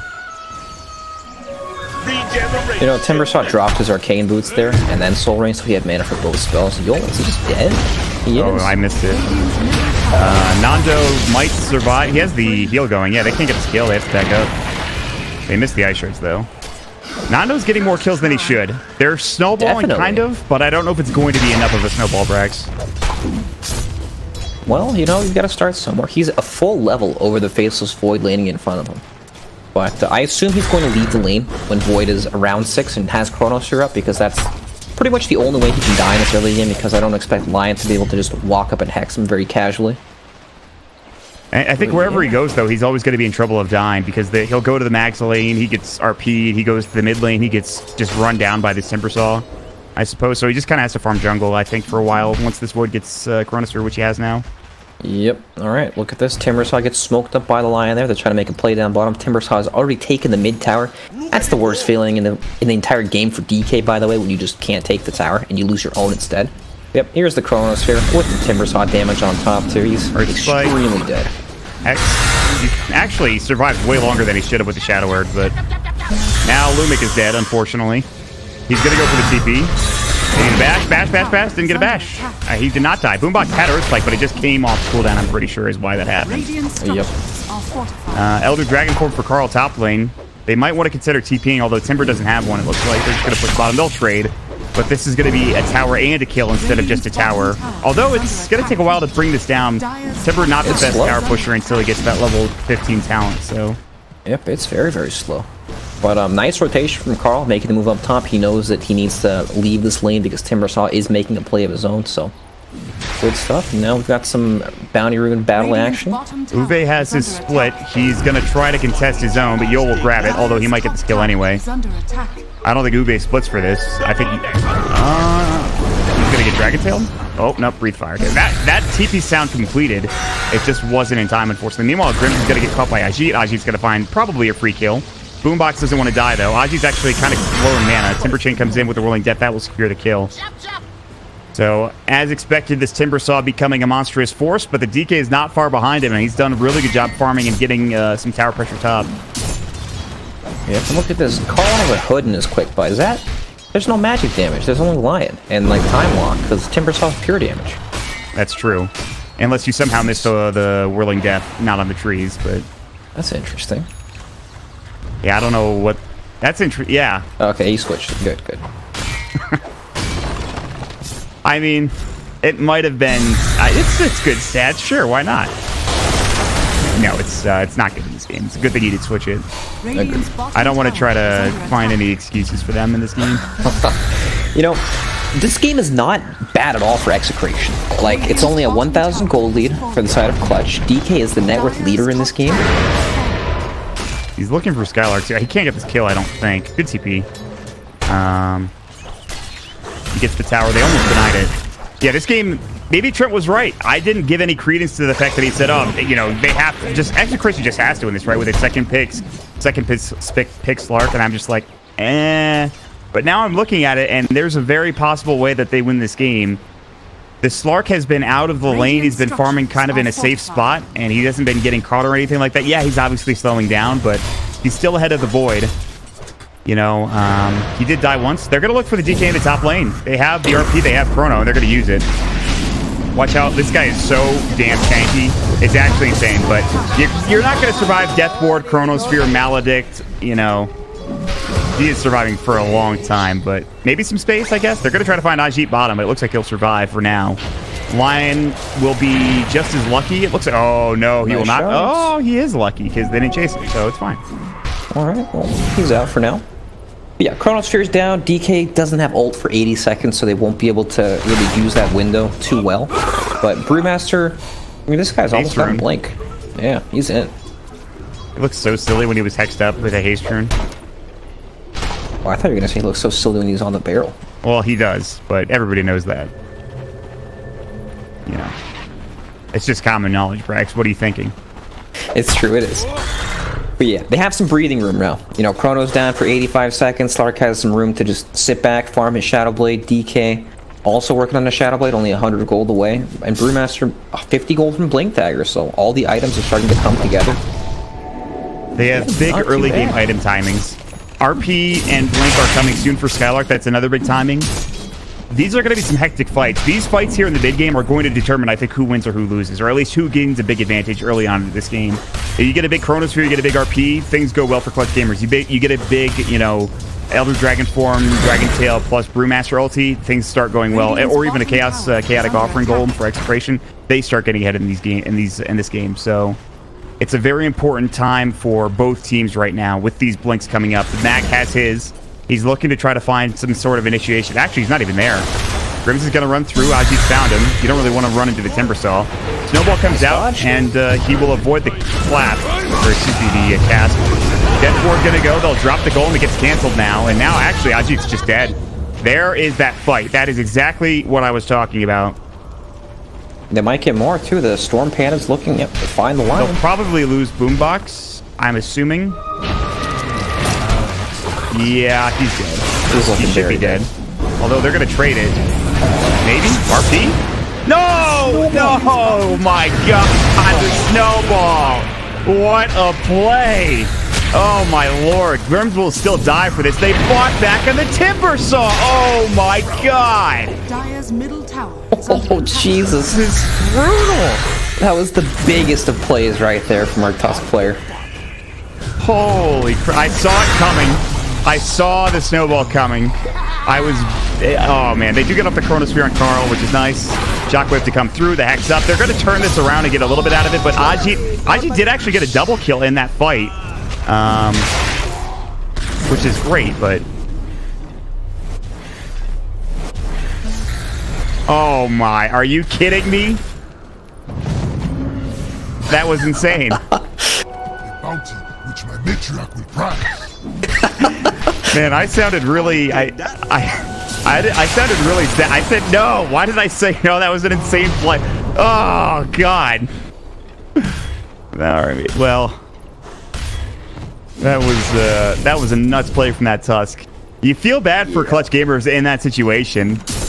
It's like it's a perfect like 4-man chronosphere for Skylark, and he just has the sickest W press you'll ever see for Grim. It's all lined up to he sets it up himself with the skewer, and then they just get sucked in the snowball. Yep. Gabby getting auto-attacked by Nando. Now Nando getting auto-attacked by Gabby. Nando, of course, has... Oh, my God. Oh, boy. Nando, that was a Nando play if I've ever seen one. And the tips come out. Yeah, I would do it too, honestly. Gabby knows these guys very well. You know, it's funny because neither hero has kill potential over the other, but it got so close that they both went in for the kill. You know, trying to get the kill off the bashes there. That was pretty insane. It was ridiculous. He almost got it. The Void, but Nando just a little bit quicker with his fingers. And really just getting better RNG. I guess? No? I mean, maybe not. Luck is a skill mod. Yeah, that's true. In this game, absolutely. So, Execration are hanging in there. And if they get farmed enough, this game is not that easy. You know, we talked about the Void countering the Slark, but if he gets enough farm, like a BKB plus an Aeon Disc or something, you know, things go well for him. He'll be able to survive these Chronospheres. You know, they have the ability to win this game from this point on. They just have to not lose a big team fight here. They have all of their ultimates back up with the exception of Elder Dragon form. So too do Clutch Gamers. They're going to want to take a fight with it. They, in fact, smoke up. But this is still very dangerous. We'll see if they can't find a fight here. Need to be careful. Nando's top. Boombox is probably dead. He walks out even a little bit. Maybe not. They got the skewer back onto the Tusk mid. They'll secure that kill. Ube looking up from the high ground. Meanwhile, they're going to find Boombox, as I mentioned. Dark Pact comes out. There's no Earth Spike follow-up. The Hex came through, but Nando should just leave. In all honesty, and he's going to do just that. He's going to get into the tree line. Meanwhile, they found Ajit, and he really needs to not die. He's so tanky. Is he actually going to die? He actually doesn't take any damage. I don't think you should run forward, though, Ajit. I can't. You feel like you're unkillable, but Nando's going to come in. He's in. He's going to be... They can RP. They're trying not to group, though. Wow, they actually are so scared. That's insane. They can't do anything. That's Brew split down, dude. That's Brew split down. You just take a fight now, don't you, for gamers? You just stay here and hit this tier 2. You still have Chronosphere, so your Void's always farming. They actually did use the RP when they screwed back the Tusk. Yeah, but Chrono is still up, so I think it's fine anyway. Yep, that's right. Chrono's up, so there's no way you can fight without Brew split. Like, you're already struggling to kill this Timber Saw. You have this big wall. You know, you just can't break through this Timber Saw for now. And you need items to do that. You need like Silver Edge, you need another item on top of that. You need actual damage items on heroes that just naturally don't do that much damage in the Dragon Knight and Brewmaster. More about the control and just frontline tankiness. Well, this is where it gets a little easier. They did pick up the Silver Edge for Nando, which makes a whole lot of sense. What was I going to say? Also, level 15, if he goes for the 100 damage talent, they give him power. Timbersaw actually right-clicks for a lot of damage. And that's true. Kind of dangerous, actually. Yep, definitely helps with their building siege too, because it's not very safe for Void to just stand in the front and hit the tower without an Aegis or anything like that. Yeah. So this game closer than I think we would have expected given the circumstances of the draft. And actually the top 2 net worth are the DK and the Slark. And all it takes is like 1 or 2 more fights, they can start blowing this game wide open. Nado does have the Silver Edge, he's holding on to it for now, but we won't see a fight anytime soon, it looks like, even though the Brewmaster ult is still down. Radiant are scanning. And Gabby's BKB is almost done. Okay, that's going to be huge. Gabby is not afraid, apparently. You know, the stuns aren't the... without the Dragon Knight to start these fights, right? And they've seen DK farming mid lane, so they're not scared. Maybe they should be. This is a bad idea, I think. They're going to come in. They have split in 5. He could have turned around and chronoed, but he didn't have the time walked up. It's now up now. Skylark is here. Vision-wise, they don't see him, but it's just going to be Clutch Gamers backing off. They're a little afraid. I think I would be too, because if the split gets off, then you don't know what's going to happen, but he'll back up. Oh, take that. Invisibility. I don't know, man. I mean, like, the problem is that they're keeping the game even, but aren't they supposed to snowball harder against this Clutch Gamers team? Like, shouldn't you be worried about potential late game situations, or are you fine with how this game is going for Execration right now? Rex? Yeah, sorry, I was dealing with the dog. Did I miss anything? Oh, no. I was just asking a question as, are you worried about the late game for like, if you're Execration, are you not snowballing hard enough? Do you think that you're worried about the late game for Clutch Gamers at this point? Yeah, I think you are a bit worried because you're going to have to deal with that Chronosphere, and when you're playing this passive game against the Magnus, like, Faceless Void can build these items that just enable him to live, right? He has Master Bandits for damage, then BKB, so he's not going to die in these fights, and he's farming with Empower. So, yeah, you're kind of sitting there, and you're the one forced to make a move. It's pretty tough, given the circumstances. And it feels like Clutch Gamers are finally strong enough to maybe just push and siege. Meanwhile, Nando finds a kill on Yol. Now they can think about taking a fight, potentially 4 versus 5. BK Shadowblade. They'll lose the tower, but can they find a kill onto Gabby? RP onto 2, Golem to try to take this fight. Gabby can still chrono, he hasn't done it yet. A nice RP, the RP does come out, and they should have enough to kill Grims.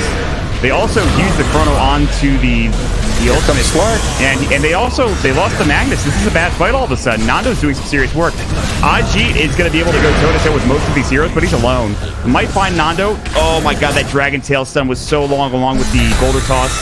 And actually, this is going to be engagement. Execration are winning this fight, and they'll probably get a 5-man wipe, in all honesty. Silver Edge comes out, and they absolutely will. That was an insane turnaround. Nando came through, just started crushing it, but really, the Gabby took too much damage. It was just a bad fight altogether for Clutch Gamers, in all honesty. They just used way too many ultimates trying to, lock down these heroes. Like, they used RP and Chrono, and neither spell was on the Slark.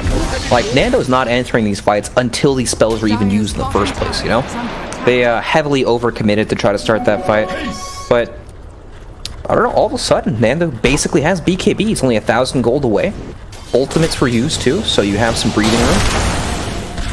Yeah, I mean, that was Ajit's Bloodstone. They do dust up Nando, but he's gonna Dart packed it off. He doesn't have Shadowblade anymore. He looks fine. Yeah, I think he's 100% okay, unless Ajit somehow hits a good chakram. But yeah, Nando, it's nighttime, so he gets off the Shadow Dance passive, and he just runs the hell out of there. So this is crazy, by the way. They just took a fight down here. They already took the tower, but they lost the team fight afterwards, and they all immediately run back into the same area. There's nothing for them to gain, even if they happen to pick a fight there. And it's also not the easiest thing in the world to do, because Lion, he does have a Blink Dagger, but he's not exactly leading the charge there. So they're not, the catch just, it's not ready. It feels so rushed. Yeah, absolutely. And now they're getting pulled around the map. They lose the tier 2 tower top lane to Carl.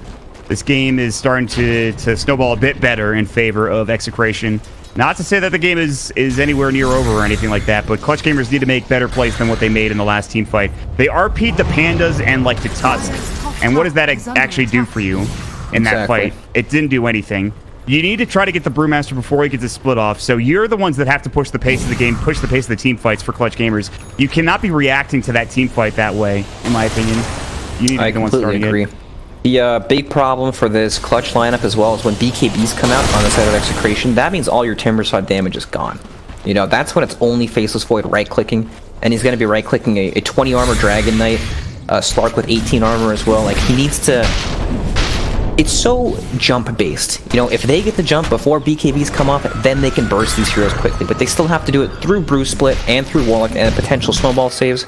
Like, the team fight is not that easy, but, I don't know. This game got extremely weird because they just didn't use their abilities properly in the last fight, and now all of a sudden they're on the back foot.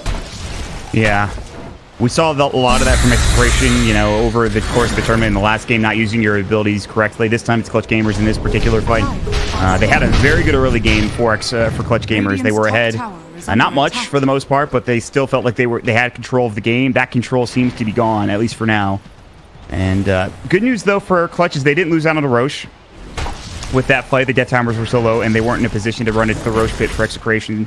If they had lost that, they get the Aegis on one of these heroes, it gets even harder, but What other big items are coming out for Clutch Gamers so that they can turn this around? They're trying to get a Silver Edge onto the Faceless Void. He just got his BKB, of course. There are ways for them to take the fight, but he's the one getting run down by Grims. They're trying to push the pace. They're trying to take the fights on their terms.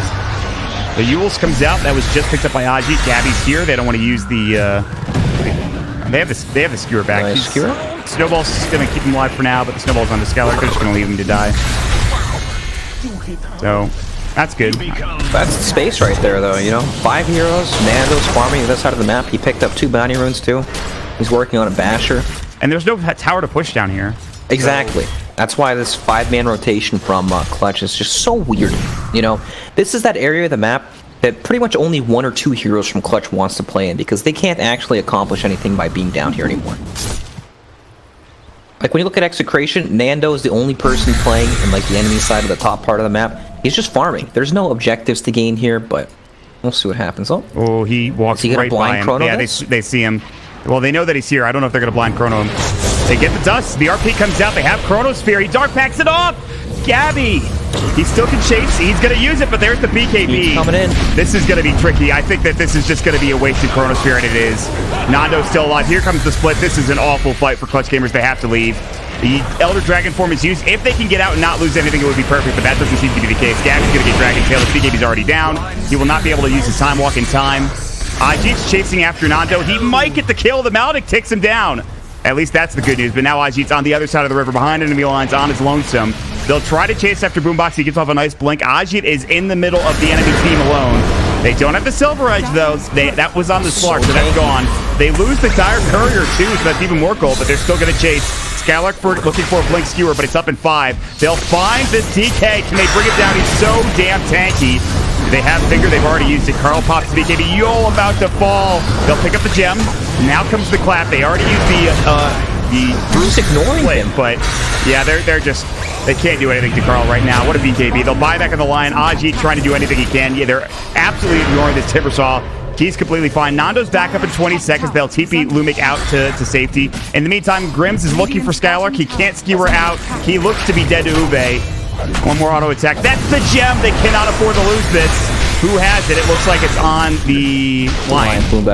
Okay, so they dug a little deep, but I think that's still fine for Execration. The thing is, they did lose Nando, but they kept the DK alive. That was such a weird fight, though, Greg. It was so weird, right? They super overcommitted for the Slark kill to begin with. Out comes the Warlock Golem saving the Slark.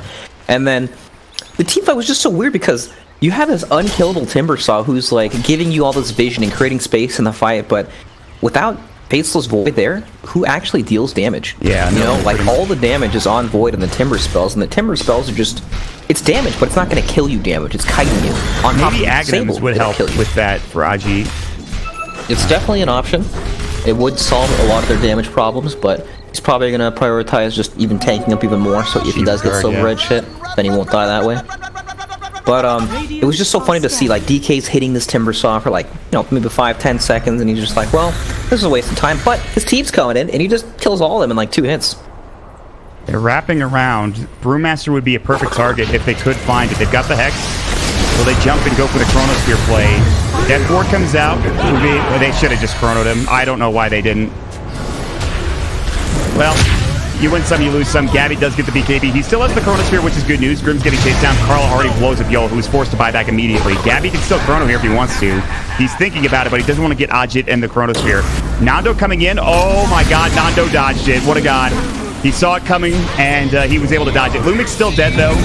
He will buy back. His golem is up. It just got up, and this is a bad sign for Clutch Gamers. Nando's still chasing Boombox, who avoids it. Nando's BKB will go. Not that long of a duration. He gets up the break. Boombox is going to die. RP comes out, but there's the golem counter initiation. Meanwhile, they're going to get Lumic. That's going to be a dieback there, but he does get off the ability to freeze fire and the Dark Pack. What a combination from Execration, and Nando gets the ultra kill. And if Nando gets Chrono there, that certainly does not happen, but what a dodge from him in that fight when the Chrono was getting dropped down. He's just sitting back, lurking. He's like a little shark in the background, waiting to pounce on his prey the entire time. Like, all they're trying to do is kill the backline and save this Timbersaw for last. They're even just tossing him up in the air with the Brew Split.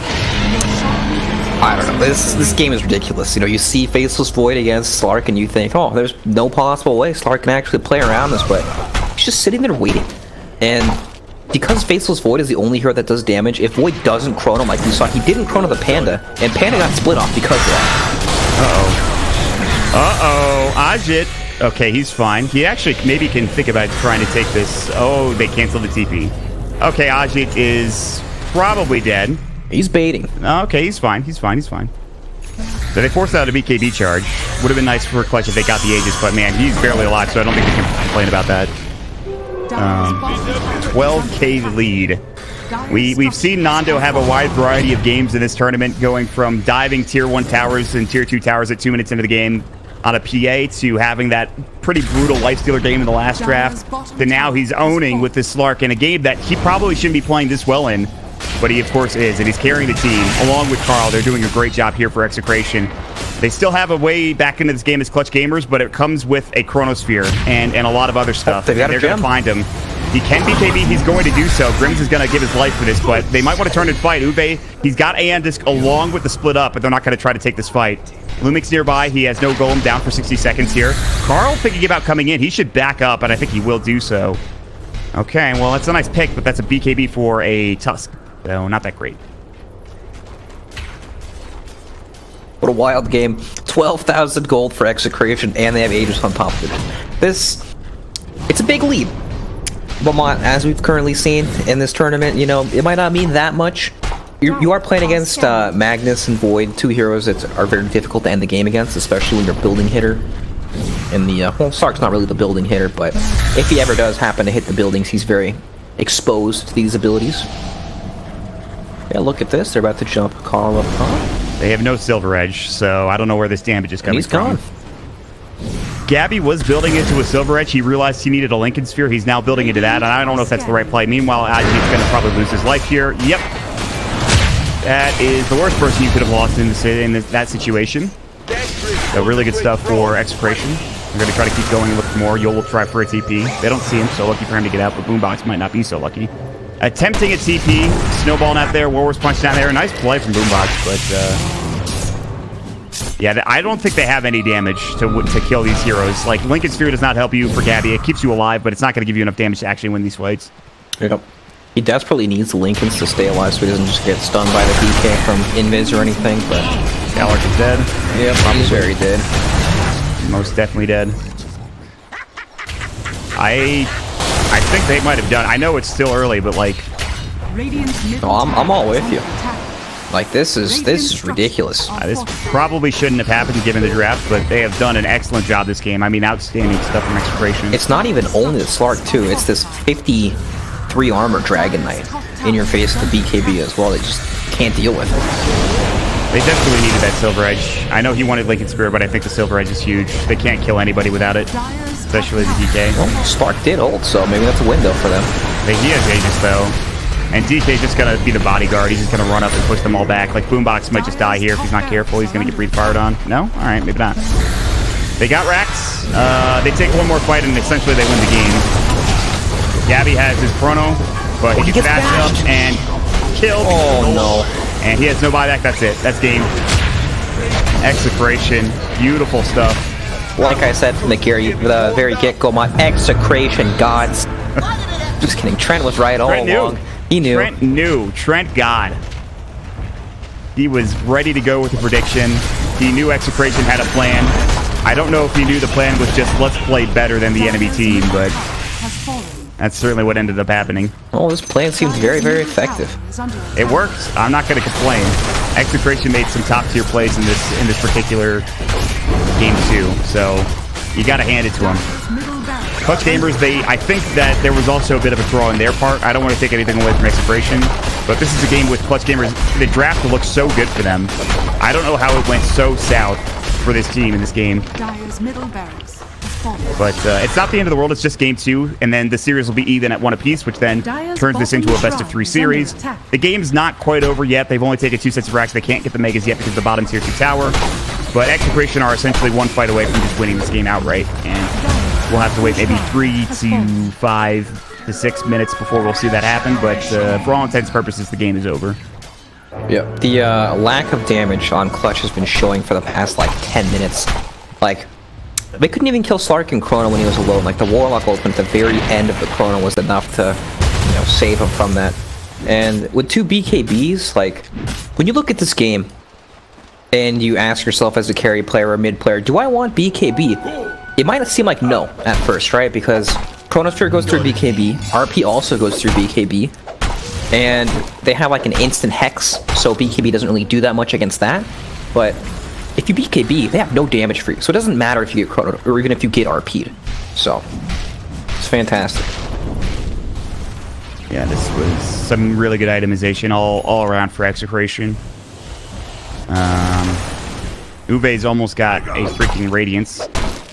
They've picked up 2 Aeon Discs, 1 for him, 1 for the Tusk. They have 2 Midases, 1 for him, 1 for the Warlock. They have everything really they need. They can wait for like the Ags for the Warlock. He's almost got it. They don't need to try to push this and finish anytime soon. They can wait for the next Roche. And I'm pretty sure that's what they're going to do. Or maybe they're just going to smoke up and try to finish the game by taking a fight. I don't know. It's smoke time. They're circling the top shrine area. Looks like they want to keep control there because eventually someone from Clutch has to show there. They could perhaps try to jump whoever shows. But we'll see. DK, he's got a heart. He's got over 50 armor. This man is not dying to anything.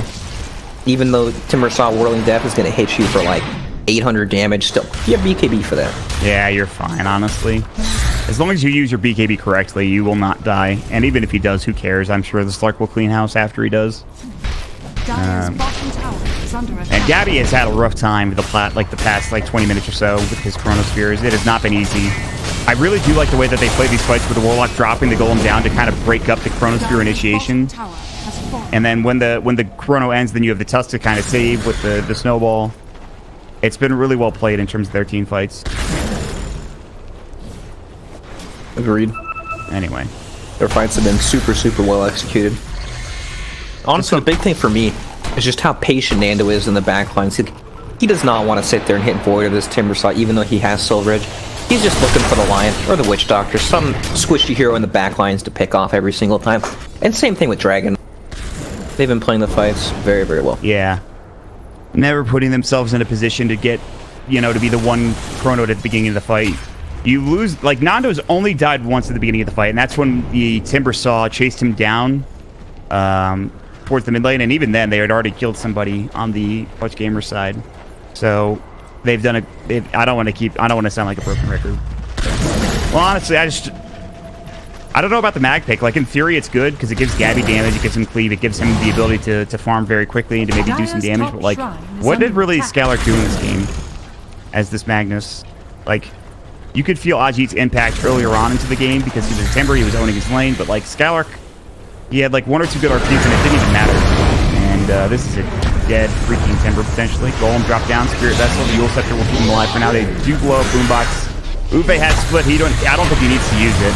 Ajit's going to get jumped on by Nando, who is going to take his kill and get some extra Essence Shift stacks. There's the RP.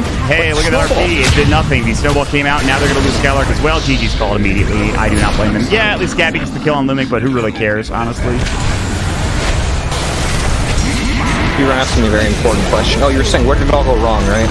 Oh no, what did Skylark do on the mag, right? What did Skylark do on the mag is what I was asking. So, I think his performance looks a lot worse than it actually was. Like, his lane phase was good, he made some decent plays.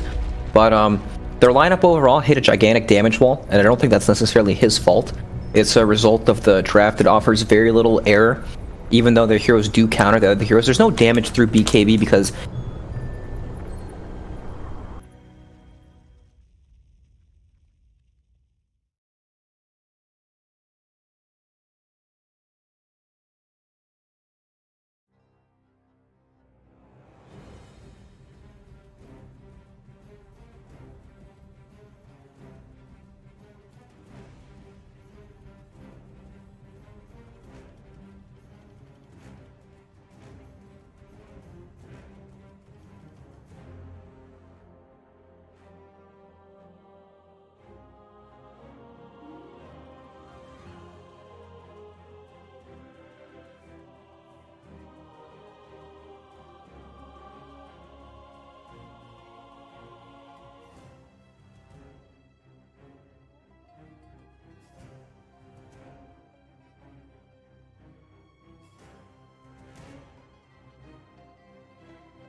where we would end, and we actually started an hour earlier. So today is going to be, it's a pretty long day. I'm assuming this is going to go 5 games. I think it probably will. There's a chance it goes 4, but I guess we're going to have to find out as we get underway with the draft here, boys. Yeah. Let's do it.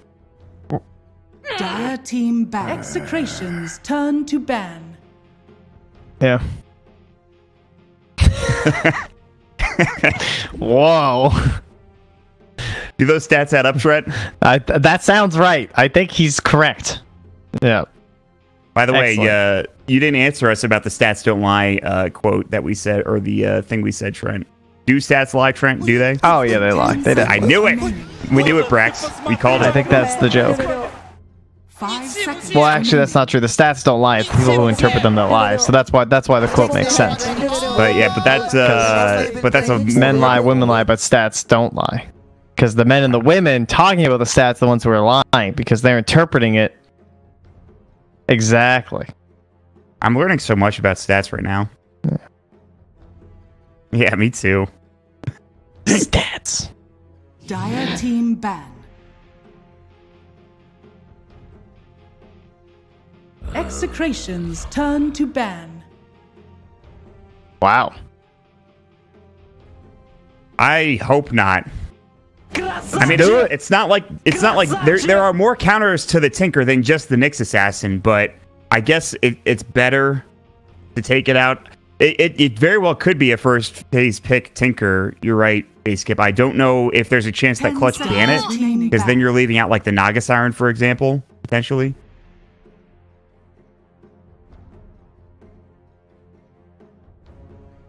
I think she's gonna get let through here. It's gonna be like it's gonna either be Naga or Dark Willow, or Warlock even. So, oh, Willow is banned. Sorry, I didn't see it. My bad, guys. Execration's turn to pick. Oh no, it's been there was banned. Yeah, I was banned last game. First phase. Yeah. Oh, I didn't know that. No, they played it last game. All right, it was 2 games ago. It was first phase then. I'm really curious to see which early core we're going to see from either of these teams that looks like it should get counted. That just doesn't. Probably not. I would be surprised to see Slark. Actually, am I going to be surprised to see Slark first phase again? Because they owned with it, even with all these counters on in that game. I mean, is there what are the chances that they pick it again? 5 seconds remaining.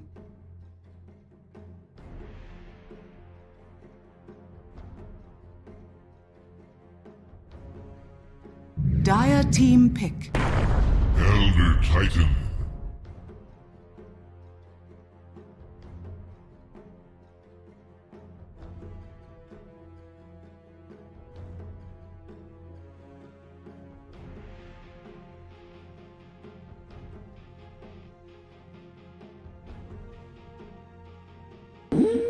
It's going It's to be definitely a very common approach to Slark. You know, you just stick some super strong dueling in front of his face, and he just gets into his 6 super slow. And then even when he gets the Shadow Blade, it comes so late that it's not that impactful anyways. So yeah.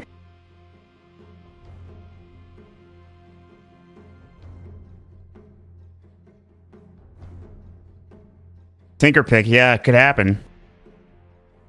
I like this opener in terms of this patch. I feel like this is going to be a very common one. This ETCM. I feel like ET is like the perfect support that fits with Crystal Maiden. It lets you play this hero who's like kind of a weird 5-ish 4 hero. I guess she's very similar to Skywrath Mage in that way too. It's basically the same idea. It's like irritating spam, but you don't offer that team fight that you typically get out of the 4. And well, speaking of best friends with CM, I feel like Tusk is the other hero that you take if ET's banned. So both be making an appearance in this one. I mean, he does. Yeah. 10 seconds remaining. But in the last game, Grimm's played it well enough that I thought, okay, you know, I like this hero. Maybe we'll see it more in the series, and in fact, we will. I think it's a smart choice for Execration based on how they played the last game. He has replaced Earth Spirit in that same sense of like you got to be a really good Tusk player to make this hero work, and when you're a really good Tusk player, he still looks broken. Yep, I'd say that's accurate. Dire team back. Easiest money of my life. Execration's turn to ban.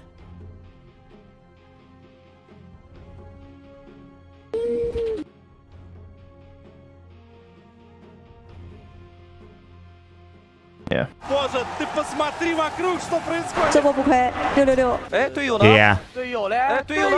队友呢？队 Dire 友 team 呢？ ban. It's Take the still long ban con, Slark. baby. 哎，队友呢？队友嘞？哎，队友呢？队友呢？ Yeah, they could ban Slark here. I wouldn't be surprised if they did. And that might be another free ban. Oh, I guess maybe not. They really are. They're going in. I kind of almost want to mute it, but it's too good. What's your guys' favorite chat wheel line? You guys have one that just sticks out? The one they just did. We are not that 10 one. seconds I don't know if that's remaining. actually what they say, but it's my favorite. Oh, Dire okay. team pick. Yeah, that one. That Execration's one and turn to pick. that's playing to win, baby. Are my two favorites. That's playing to win, baby. Yeah, Kyle got an excellent one there. I like the Owen and Fogged one. That might be my favorite. What just happened? I'm still a big fan of the You're a Goddamn Hero because I can't tell who it is. It's LD, dude. I don't know. Dude, We it don't is. believe you, Trust me. Mott. Even though we know you're right, we 10 still don't seconds believe you. remaining. It Please. doesn't sound like LD. 5 I agree. seconds It doesn't sound remaining. like him, It even though I does know it's sound him. like him. It is him. It does sound like him. You guys just haven't cast Dota with him. Oh, Oh. might This is be. it again. They will have one melee hero in the Elder Titan, but I think that's fine. I think they could do it. They banned the Tinker. Yeah, Mhm. Enigma's fine on his own.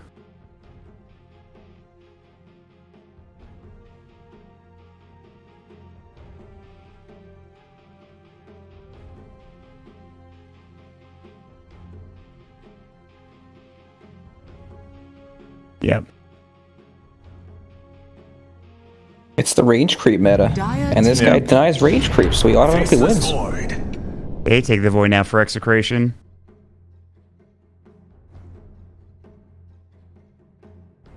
I mean, they really value it. It's been picked not just in the land finals, but it's also been picked a lot in the regular season too. So clearly these teams value this hero, maybe more so than they probably should. But it's just an 10 easy seconds kind of like remaining. carry hero to play. It's just like a coverall. It gives you a lot. You can 5 always kill seconds people with remaining. Chronosphere pretty much regardless of what hero they're on. There are some heroes that are kind of rough to kill, but like it's just a good catch-all, cover-all kind of hero, I think, for Execration. The whole having some sort of BKB lockdown, whole cancel, is also very appealing against Enigma. They do.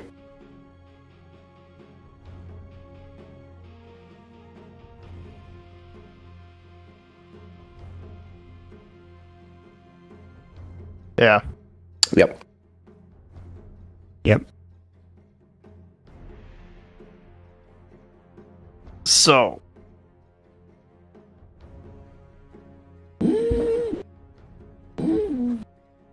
You never want your options that limited, for sure. I think they are 100% just looking at Drow right now and like, is it worth doing? Are we going to opt for it? They go Morph instead. Yep. Now That's probably in a interesting. dry lineup, unfortunately. Although that would be cool if they did Drow Morph Enigma, but that would never happen, I feel like.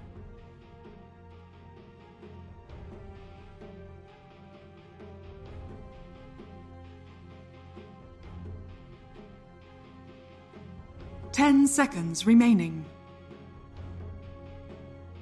This is 5 seconds remaining. it's a Darkseer game, right? You copy the ET, then use the natural order to kill the Morphling because they're actually clumped up. Dire team No, I don't ban. know. Lena. Go to Lena. Lean Void. Oof. It's gonna be an offlane void now. I don't know what offlane you can get that could actually pressure this Morphling enough to make it worth it, even though they don't have like that sustained support. Yep. Yeah. 10 seconds remaining. 5 seconds remaining.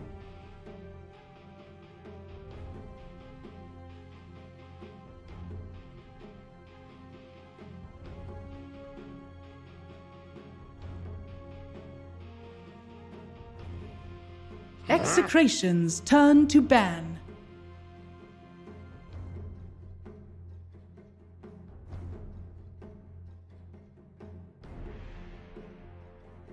Yeah.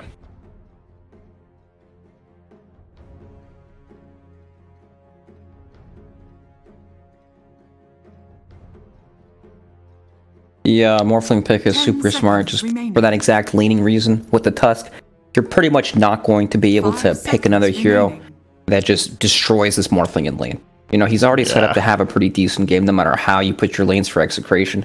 And then now you're left with this Morphling who should have a pretty decent game and an Enigma. And a lot of teams against Enigma, they put their carry in the offlane to dodge that lane because it's very difficult when you get every single range creep denied no matter how well you do in the lane against Enigma. It's just... you're already at a huge disadvantage.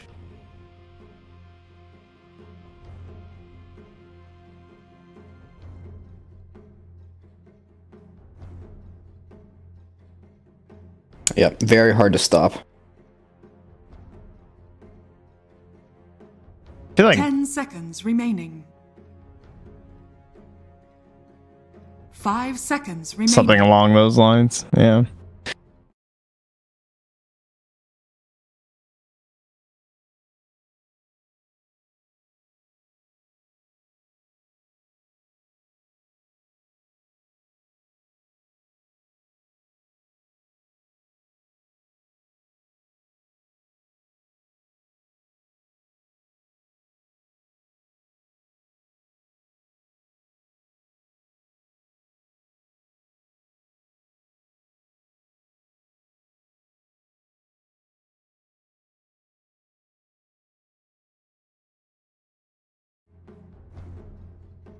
I mean, maybe if he's against the Morphling. Morphling is usually amazing at denies. Arc Lightning kind of combats that a little bit, I guess. But yeah, I was going to say this. The TA versus Lina matchup, I actually was going to say this. So strong for Clutch Gamers. The Ajit hero as well. Ajit loves this hero, so I am in with this pick right now. Yep, I completely agree. TA looks fantastic. Like, they can pretty much only lead with Chrono to land a reliable stun on TA before she just blinks out. And, you know, Zeus against Morphling, Zeus, you know, he got some base damage. Arc Lightning is 70 damage, so you can get some last hits, but it's just a free lane. Yeah, exactly. Morphling's never going to be pressured. He's going to get free farm, which means he's going to have a great time. TA will have the same thing happen because it's a TA-Lina matchup, which is TA favored, so Ajit will probably have a pretty good time. So you're losing 2 lanes, I would assume. You also have to deal with the Enigma in the offlane as well. I think Clutch Gamers have a good draft here, but so I thought they had a good draft in the last game too, so I don't know. I have no idea.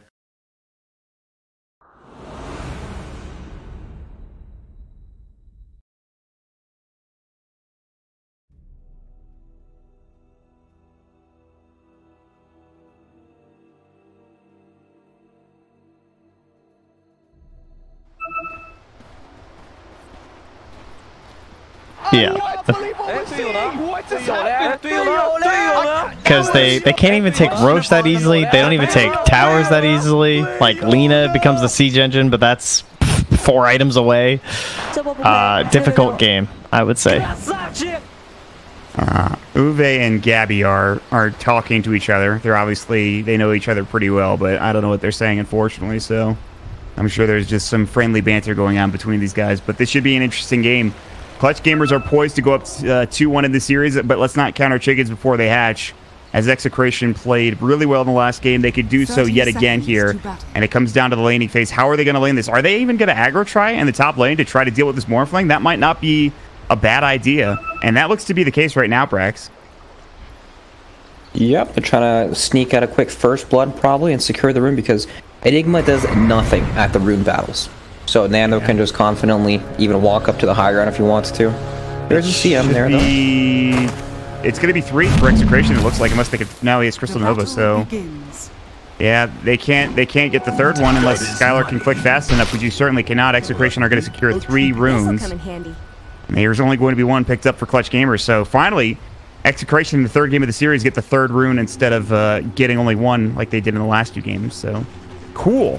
I'm curious to see where the Tusk is going to play. Like, he might shard block this for Zeus so he can get experience a bit better and then just try to feed off this Enigma, but it looks like no. You know, Warlock's sitting in the mid lane. They're just going to leave Nano to his own devices down bottom. Lumik will probably just... Nope, just kidding. He's making his way down. Just running bottom. Yep, I thought maybe he'd hit him a bit, break the refraction, but not even necessary, it looks like. I'm really concerned about this laning phase for Execration. I really am. I thought they might have gone aggro trying to stop the Morphling, even though I don't think that would have done that much.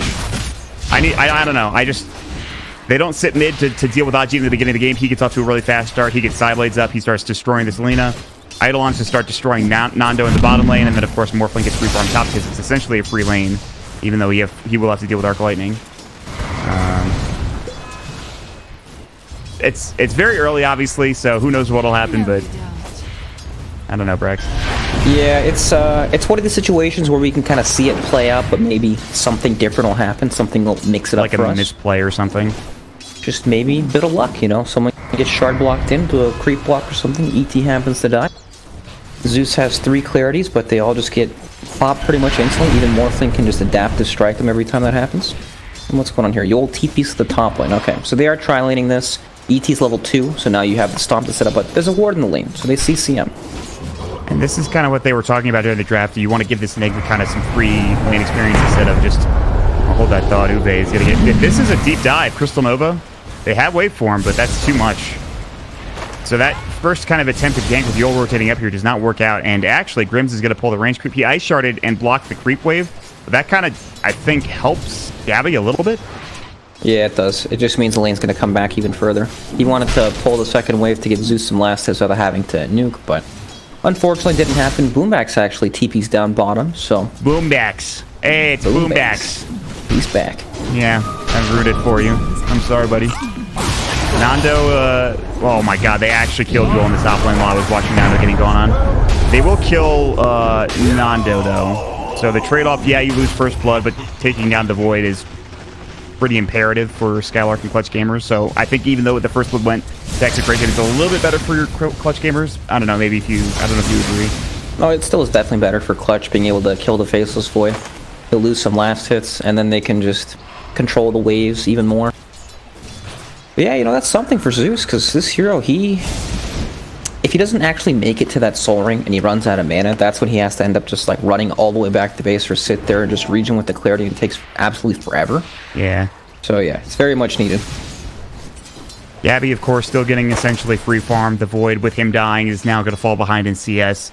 Lena, she's going to get CS when this lane, or when this TA gets a bit more experience. Then it gets really hard. You get like side-trapped and you get run down with Ajit.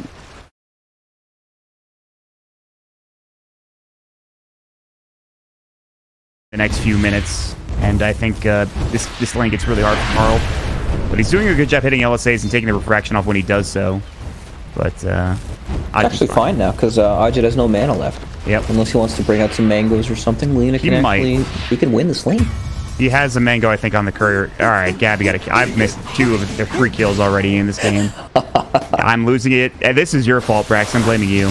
It is my fault. I'm pointing out irrelevant details, getting you really interested. He's got no mana. I just, that's not your fault. I was looking at it before, so.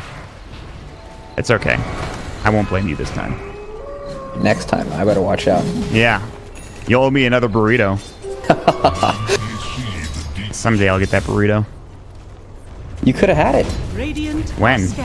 At the summit. Oh, yeah. Well, they got us burritos anyway, so what did it matter? I didn't need it from you.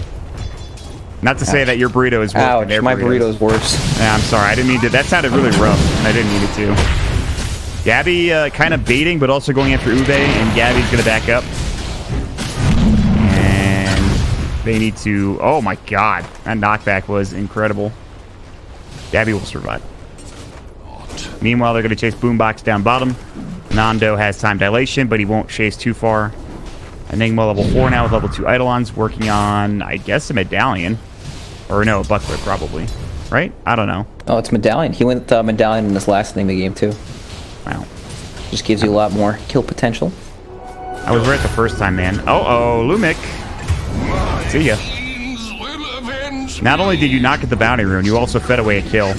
Unfortunate. Unfortunate indeed. That's rough. And then now, mid lane's at that part of the game where you need sentries, where you just can't sit mid against TA because you're going to get trapped and die. Yeah. Life is rough for Carl. He has to go back and shrine. Carl just shrined, and Zeus and Tusk were on the way. Yeah. Oh, man, that's some tilting stuff as a teammate. That's some flame right there. That's some... That is. Ooh, a crash and burn. That should have been the go-to emote right there. Gabby is sitting at a total of 1600 HP. He was getting gone on it. I think he strength morph just to be safe. He does 29 damage. Gabby, you're a fucking madman. It looks like he's gonna go back to the shrine, then he'll come back to lane a full HP. So, yeah, you know, Nando, he's almost 6. Just got to 5. Skylark, not 5 yet. Oh my god. Ajit's 2 levels ahead of Carl. Holy shit. This is what happens when you have such a dominant mid lane. And he has almost doubles. He has 16 denies. That's the big thing right there, that denies. And now, of course, he gets an Arcane Rune, so this gets even worse. And this is also with Crystal Maiden Aura, so you just always have mana for Refraction. Yeah. Life is miserable for the Lina right now, especially if she gets dove by Boombox. I think she knows he's here. Oh. If she does, and this is really bad because she might walk across this trap. Oh my! How did she not see him? The sentry doesn't see the trap mid lane, so if she walks up, she could very well just die. She's not going to. Gabby, god damn it! Can you stop killing people in the other lane? Are you fucking kidding? Don't worry, mid, not mid. I got it. Carl's definitely dead. Very far. Maybe not. I spoke way too soon. Unbelievable. Oh my god! What a fairy fire. They won't lose anything for this for the Dire, but that is still... That could have been a big kill for Ajit. Instead, he's going to miss out on it. That sucks for him. That was a fantastic light strike, Ray. Yeah, huge LSA for sure. And really, just a good Shadow Word in time. Good Fairy Fire. Good combination of spells and items coming out. Meanwhile, Nando bottom lane, they don't have Black Hole yet, but Nando is getting gone on. In fact, he's in trouble. He's going to have to Chrono, and he does. And that might actually get him the kill because here comes Carl. Unfortunate timing for them to rotate in like that. It was so close for a kill from Boombox. Once you have that Chronosphere, you know that you're probably not going to end up getting that kill because he just uses it defensively. Yeah, that was a very nice time, the rotation from Carl. He does not want to sit mid against this level 8 Templar Assassin who's just going to deny every creep because he has Crystal Maiden Aura, and you know he's always going to have his Refraction up for every single deny. It's miserable. Get me out of this lane. Yeah, get me out indeed. He's sitting on top of a ward. They know where Carl is right now. I'm going to assume, and you can tell me if I'm wrong about this, but I'm going to assume, even with the farm that TA has, that you still want to go Blink first in this game just to get on top of these heroes and to get away from something like a Chronosphere. Ooh, actually, I'm not too sure about that. No? It definitely varies. It's a playstyle thing. Some players prefer it so that they just can't die at all, and they can exert some early pressure. But the Deso just... It makes you farm so ridiculously fast that a lot of players just go straight for the Deso, but... He hasn't brought out the Blightstone yet, which makes you think it could be a Blink Dagger, but it's still pretty unusual. You know, Blightstone, with all the negative armor, it's quite value. You usually see it almost no matter what. Yeah. So it's a bit odd. Yeah, we'll find out. Skylark has Hole, but he doesn't have the mana for it. He might use it here. Yeah, that's They have the damage. Eidolons, you gotta micro your Eidolons, micro your Eidolons, micro your Eidolons! Oh, okay, he did it anyway, it was fine. He was attacking the Hill Trolls with like 3 of them, so I got really tilted there for a moment. Yeah, they split as they were attacking, and the ones that split weren't attacking the Faceless Void, but they had plenty of damage. It was all calculated. It's not like you're doing anything anyway while you're black holing, exactly, right? Yep. You just might as well make sure your Eidolons are attacking the right target. Wait, what, you mean you don't take your hands off the keyboard when you black hole? I mean, I do sometimes. When I when I get a huge black hole, I generally stand up and like cheer. You know how I cheer when I play games and I get a huge play. I love it. Kind of it's contagious. Dude, that's why people like playing with me. They don't like playing with me when I tilt hard and flame my team. But, you know, it's a give and take sort of thing. Well, speaking of tilting hard and playing Boombox, just casually finds Lina, steals the big creep and walks away. It's a rough life. Life is good for Boombox. Radiant's top Level 5. under attack. The supports on the Radiant have a severe experience issue. They're not growing, which I know a lot of guys have a problem with, but yeah, these guys especially, right? Yeah, they're getting emasculated currently. That's rough because their heroes, they definitely need to grow to actually be useful in this game. Warlock desperately needs 6. Like he'll probably take the tome to get 6, but that means you're left with a level 4 Tusk at 10 minutes into the game. Not great. Uh-oh. Emo's just walking up the hill. He could What is he doing? They Zeus ult, I believe. No, they didn't. He has it, though. Lumik's dead anyway. Here comes the Chronosphere. This will be a Zeus ult. See, they might be able to get at least 1 out of this.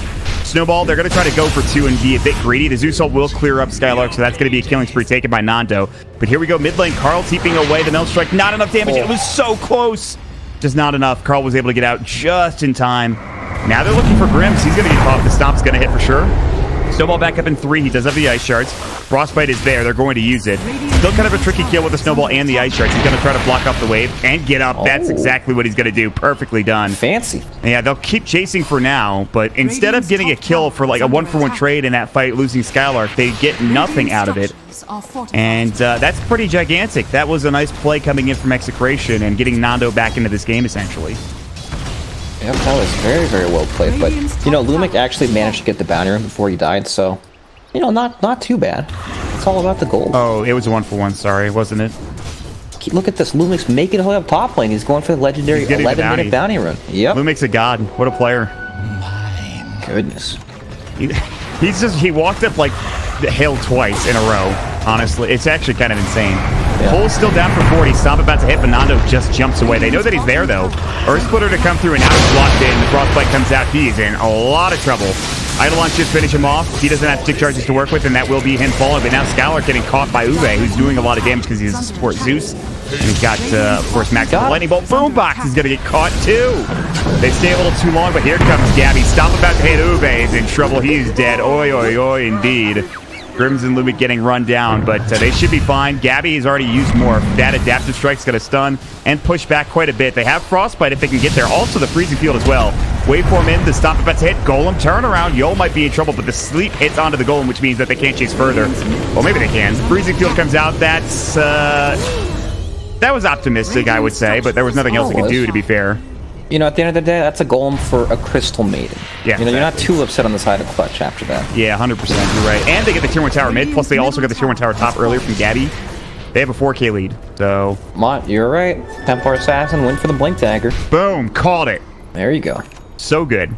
It's, I think Baseskip was talking about it during the draft where, or it was one of you guys. I don't remember. It wasn't me, that's all I know. Where it's just like, it's so nice to have... hold that thought. Lumic's going to get killed. Chronosphere to escape from Nando, and he might very well, but Stomp misses. Vision-wise, they don't see Nando. They do now. He time walks back under the tower. They're going to take this Tier 1. But anyway, going back to my point, it's just like they don't have any real reliable lockdown in terms of being able to stop him from blinking away with this refraction. You know? That is very true. And once you have that Blink Dagger, it lets you play in a way where you can exert even more pressure, just because you can play up in these dangerous positions where most heroes normally couldn't play because of that lack of reliable lockdown. So yeah, very nice. But man, it's already 5,000 gold lead at 13 minutes, and you're playing up against such a scary lineup in the TA, Morphling, Enigma. Like, you're all going to hit these gigantic item power spikes that are just way too difficult to deal with. Like, what happens when TA has Deso? You know, Lena's going to get 2 shot, Void's going to die in like 1 stun. All these heroes are just going to fall over pretty much when TA hits you twice. Yep. It just doesn't get much better at all. That Enigma too, you have to worry about this constant black hole threat. I mean, they do have good counter initiation for the black hole, but usually the Enigma is going to just not use that black hole until he absolutely has to, and all of the abilities have been expended, like Chrono and... Exactly. How can you not use your Warlock ultimate when TA just blinks into you and attacks you? Yeah, you're just going to die, so it's either you use it at the beginning of the fight or you don't use it at all in that situation. Exactly. And even the Morphling can force out like a potential bad Warlock ultimate because you're just going to get shotgunned, you know? Yeah. You'd way rather use it than not. So this game doesn't really get easier for Execration. Exactly. That's exactly what I'm trying to say. And this Void, like, it's a good hero for like a catch-all and like having like winning games based off of big Chronospheres, maybe even late game. You can also do damage, but like in this situation when you're this far behind, it just feels like it's so much on you in this game. I feel like for this Faceless Void to hit big Chronospheres and stuff. Yep, I've got good news though. Tusk just hit the whole 6. Oh my god, are you kidding? No, not at all. Life is miserable. Lena almost has her Yules too, so you know they're starting to come online slowly. Looks way too slow. She's like 2,000 behind the TA, which is not surprising given the matchup, but like, dear God. This is, and Gabby just continued to use a free farm, and he's still somehow behind that of the TA, although he's getting run at now. Boombox is going to spot Nando. Yeah, they saw him, and he has no idea. I guess Nando didn't see Boombox running in somehow. Gabby's still staying here. He does not care. He's like, if you want to go on me, I'm going to have my button up. He's got the attribute shift almost certainly. He's got his finger hovering over it. Yep, Grims is dead. Should be dead. They have the ensnare. Nope, they used it already. Just kidding. No more? Ice Shard gets everybody else out. Meanwhile, Yol kills Lumic. There's the Laguna Blade. Dust up. Grims is going to live. Boombox will not. Somehow they turn it. There's going to be the Chronosphere. Gabby's in trouble. Is it going to be enough? It doesn't look like it. They steal the Lina, which might have been a mistake. Yeah, it was almost certainly a mistake. Definitely a mistake. Are we seeing the throws again, my friend? Because it seems like it. Stellar's looking for a hole, but he's just going to run up and get killed. That's a triple kill for Carl. All right, game salvage, Brax. That's it. It's fine. Carl's got a game now, Mott. You know, Carl accidentally walked into the Chronosphere too, where he got caught inside it on the very, very edge. And because of that, I was like, oh god, this Morphling's gonna live now. But then instead of attribute shifting, he actually turns into Lina, gets stunned, and then just dies. If he attribute shifted instead of turning into the Lina, that would have been fine. Yep. Obviously, the TA wasn't there. If they had gotten like the TA kill, that would have been even better. And this game is really back in favor of Execration. But even with that big kill, you know, they need a lot more. That was like step 1 of like 4, I think, in this situation to get back into the game. Yep, it was a step in the right direction. You know, it's interesting that... Oh, maybe they can get another one. Oh my god, the Zeus ult plus lightning bolt damage. That's step 2. That's step 2, right? They're climbing these steps awfully quick, Mott. They might trip on their way up. Step 3 is the tip. They have done that successfully. Well done. My goodness. Dude, I cannot believe the amount of, like, I don't want to say throws, but the amount of comebacks and ridiculous plays we've seen in this tournament so far. It's a good way to put it, comebacks. You know, that way you're appreciating the good play rather than the bad play. Exactly. I won't get blamed for biasness like I usually do. That's my job. Perfect. I love Execration. You've said that numerous times. You're not lying about that. No, not at all. I just like the way they play. They play fast, and they're always like... They never play scared. I can appreciate that. Incoming Reddit thread for Brax. It's all going to be, wow, we love Execration too. Yeah, probably, actually. Given how this team plays, they're pretty fun to watch. But they won't get Roche. They have no idea this is happening. They smoked inside the pit. Ajit's taking a lot of damage, though, but he does finally get it done. That took a lot longer than I thought it would with Desolator and level 4 meld, you know? Yeah, Roshan, it's a lot tougher nowadays, especially with the scaling on Roche being changed, but you know, they got a shrine up so they can keep up this aggression. And yeah, the Aegis on TA lets you play so aggressively in these fights because you're basically jumping into the back lines, and you don't care if you get chronoed. Because by the time they kill you, the rest of your team's just going to come in and clean house. So, blink in. See you later, Ube. Yeah. He survived 3 hits. That was 1 more than I thought. Yeah, I thought he would be dead in 2. Lucky bastard. But he will end up falling. It's a support Zeus, not the end of the world. He actually has a lot of net worth for a support slash off-lane Zeus. I guess it was an off. It's basically support, though, right? Yeah, I kind of forgot that it was off-lane and not a support. Oops. Carl has his Shadowblade now. Salvage game is salvaged. Boombox is dead. Alright, very nice, very nice. And all of a sudden, Carl 5-0 after such a horrendous start. Oh my god, he didn't die yet? Yeah. That one death, that could, like, he could have been even further behind with that one death in the mid lane of the good LSA that he hit onto 2, so life is pretty good for him. Obviously, you're still playing against the TA, which means life is still pretty bad, but... Yeah, still gonna get 3-shot, but he has a game. You know, he's actually able to do things. Is there any way you, besides Yules, is there any way you can survive this 3-shot from Ajit? Like, do you want to go Ghost Scepter, or do you just build it to something else? At some point, you'll probably go towards like a Shiva's or a Hex, just something that lets you either jump the TA right away or survive. Okay. But yeah, that's one of the most important things when you're playing against TA, that you're able to survive the initial burst damage, because when you can, that's TA jumping into 5 heroes. She's gonna get focused, you know? And if she can't blow you up immediately, then everything's good.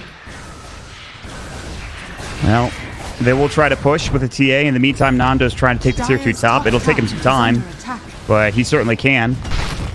They do have the Boombox mid Elder Titan, but now he's left, and Melina was looking for him, won't be able to find him, although she might be able to go for the tower herself. That seems to be the case. They might actually get a tier 1 and a tier 2 out of this for pretty much nothing.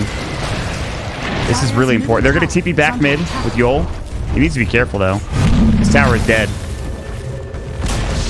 Denying, not even close. Yule Scepter from Carl, LSA just to get out. He misses the LSA. Blink, though, from Ajit wasn't there.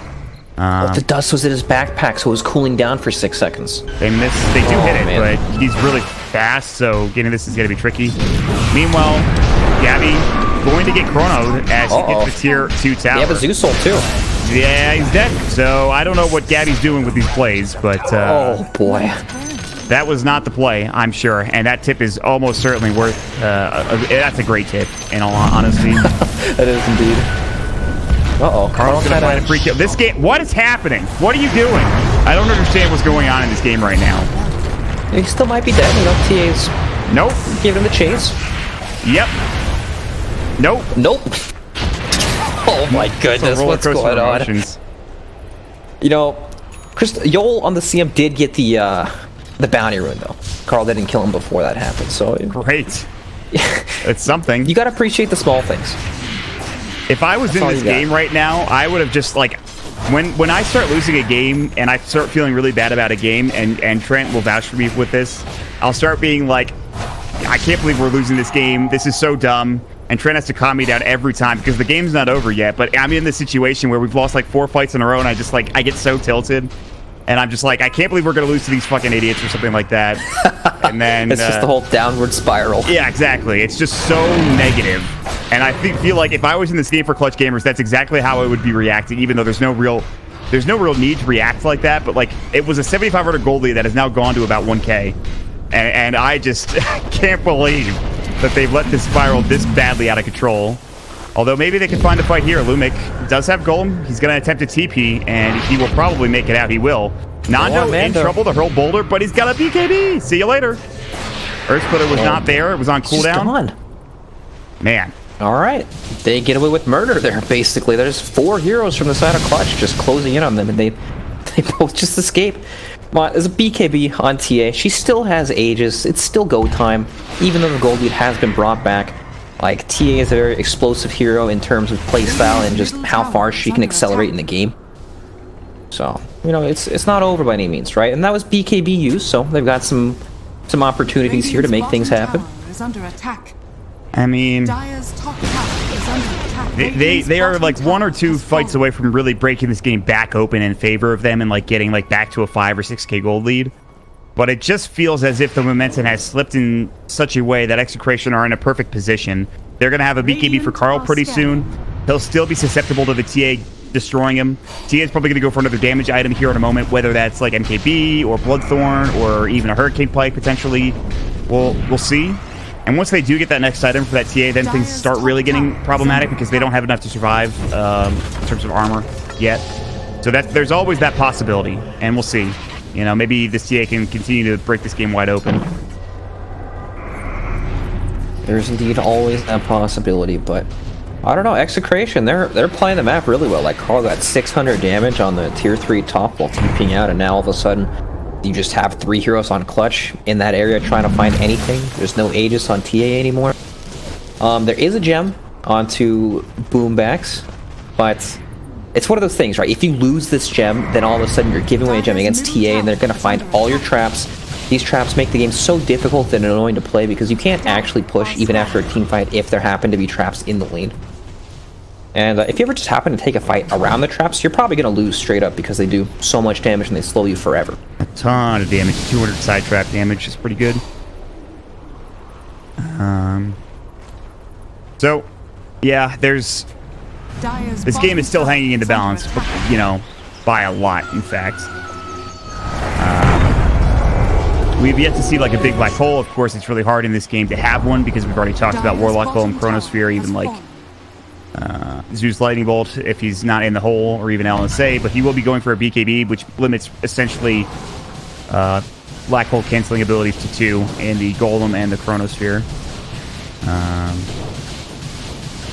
So yeah, if he gets the BKB, things get a little bit easier. They'll go for a blink afterwards, so he is going to try to focus on becoming sort of the black hole user instead of just going for straight up wars the rest of the game, which he does have already: a Helm of the Dominator, a Pipe, and a Medallion, which he could turn into a Solar Crest, but he's holding on to it. So maybe that's what it comes down to, is this big Chrono or this big black hole, and that's how the game turns around for one of these teams. But I have no idea, so... Yep, you have the newly picked up Pipe on Enigma, so we have some damage mitigation against the Zeus, very important, but Zeus is so close to his Aghanim Scepter, and I'm sure everyone's experienced this. Aghanim's on Zeus. Once the Nimbus comes out, this guy transforms into a whole new beast. You know, the 6th hero enters the game, and things just get bad real quick. All of a sudden, your Crystal Maiden, no matter where she is, she can never cast ultimate. Just gets bursted from full HP by the Nimbus Lightning Bolt and Thunder God's Wrath combo. It's pretty rough to play around. Not only do you have to now focus on playing around Chronosphere and Golem, but playing around the Nimbus is an extra added thing. And if they drop Nimbus on the Chronosphere or the Golem, forget about it. Life gets hard. Nando might be in trouble. He doesn't beat KB. Maleficus comes in. They could hole. Frostbite comes out. Nando's taking a lot of damage. He's going to jump, go for the Chronosphere. And he's looking for Skylark. The Laguna Blade comes out. He's dead. LSA coming in, but TA still has the BKB going. Immediate buyback. That's going to be Golem drop down too. Nando's BKB is down. Gabby jumping in, looking for more. Grims is the one in trouble. If that's all they get, though, that's not worth it. Nando has Shadow Blade at the stomp, about to hit. It doesn't. And Nando is out. They don't have the detection. But I actually think the buyback from the Enigma, even though he hasn't gotten anything out of it, is a good idea because now you don't have to deal with either the Golem or the Chronosphere. So you can take a fight, or even theoretically Roche when it's up in a minute and a half, although it's going to do it. If the Roche happened to line up exactly like within a minute, you know, they're going to know as soon as it spawns just because of the trap inside the pit. But no, you're right. This is good. Like, they've used all their big cooldown abilities. BKB on both cores have been used. No Chronosphere, no Warlock Ultimate. They can easily take this tier 2 tower and then control the map for the next, you know, however long until his ultimate. Whoa, what? Oh, Jesus. What? Carl gets a solo kill. Are you kidding? Oh my god, like, how? I didn't even think that was going to happen. I missed another kill. And Boombax has a gem if they manage to find him die again, I think. Skylark still has hole. They're going to get the kill on Grims again, but what does it matter? Carl is going to back up. Nando's going to get caught potentially by Ajit. Skylark's going to get LCD. He's dead. This Enigma has not done what he needs to do in this fight, in these last two fights. And they're losing Boombox as well. It's all kind of unraveling for them. Ajit's now on his own. His refraction is down. He is dead. My god. This is turning into a slobber knocker for Execration. They get all 5 dead. They're going to get Roche. It lines up perfectly for them. What could have been a huge opportunity turns into complete and utter disaster, Brax. Well, they don't know Roche is about to spawn in 20 seconds, so there is that, right? They could get lucky. But, oh my god, like... How does that happen that way? It's... This Observer Ward in the bottom river, I guess. I actually wasn't watching when it happened. Maybe that, you know, gave away Morphling's position, and he was able to find the solo kill. But I don't know, like... When you buy back on Enigma like that, you're pretty all in. You know, they didn't even take the tier 2 tower because Morphling happened to die before that. And now, yep, they checked the Roche pit. Roche is up, guys. Still no TA for 30 seconds. Let's just do this. It's only a 3k lead, but that fight might have actually just ended the game, I think. Well, that might be hyperbolic, but...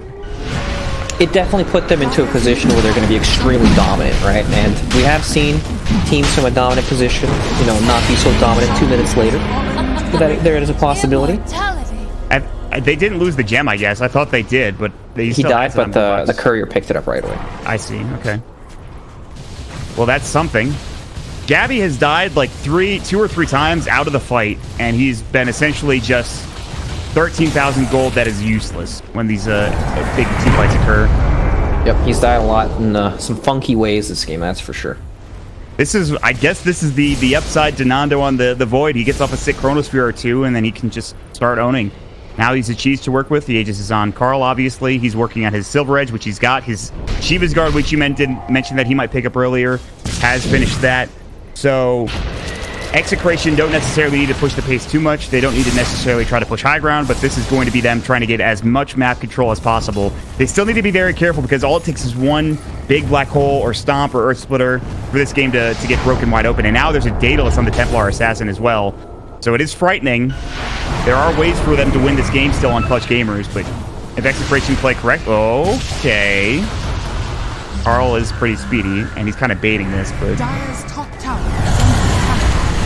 BKB, there's the Chrono! They found Boombox, they're looking for Ajit, he's in trouble, he's dead! No buyback, the Daedalus was just purchased, and Gabby, he morphed again! He keeps morphing, and he cannot get out with a time walk, the lockdown is too much. Elder Titan will buy back, they're gonna push high ground. Forget what I said about not pushing the pace, they're trying to finish this game off right now, Brax. My goodness. What a turn from Execration. Nando just finds the opening with the Shadow Blade. Jesus. Nando God again. Yep. All tournament long, he's been showing up, and he does so in this 3rd game. And they're not done yet. They want to finish this bad boy off. Carl continues to go to work. They're going to get probably 2 sets of racks.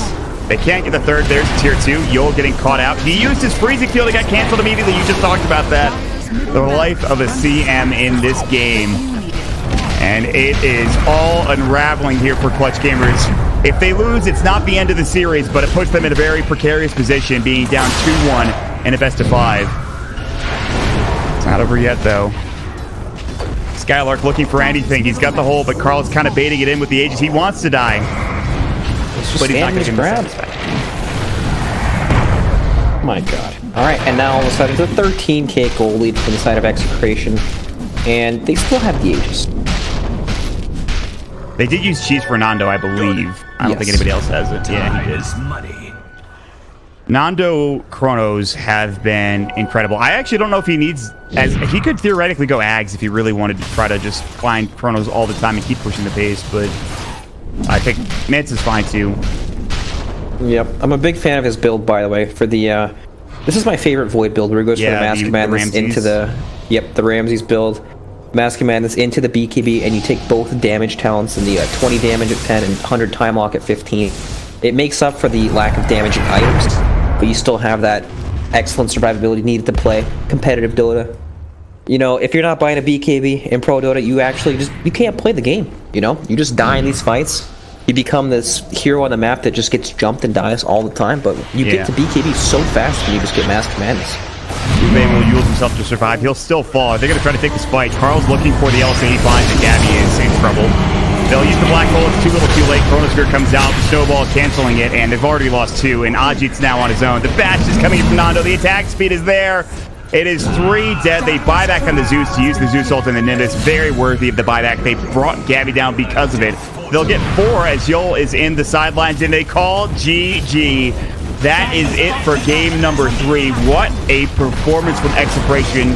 After like the 20-minute mark, they brought it back. And they did it perfectly, and they're feeling good about this best of 5 round. Carl is the comeback player. Down 2 levels, goes to jungle, comes back 13-0-7. Does not die once.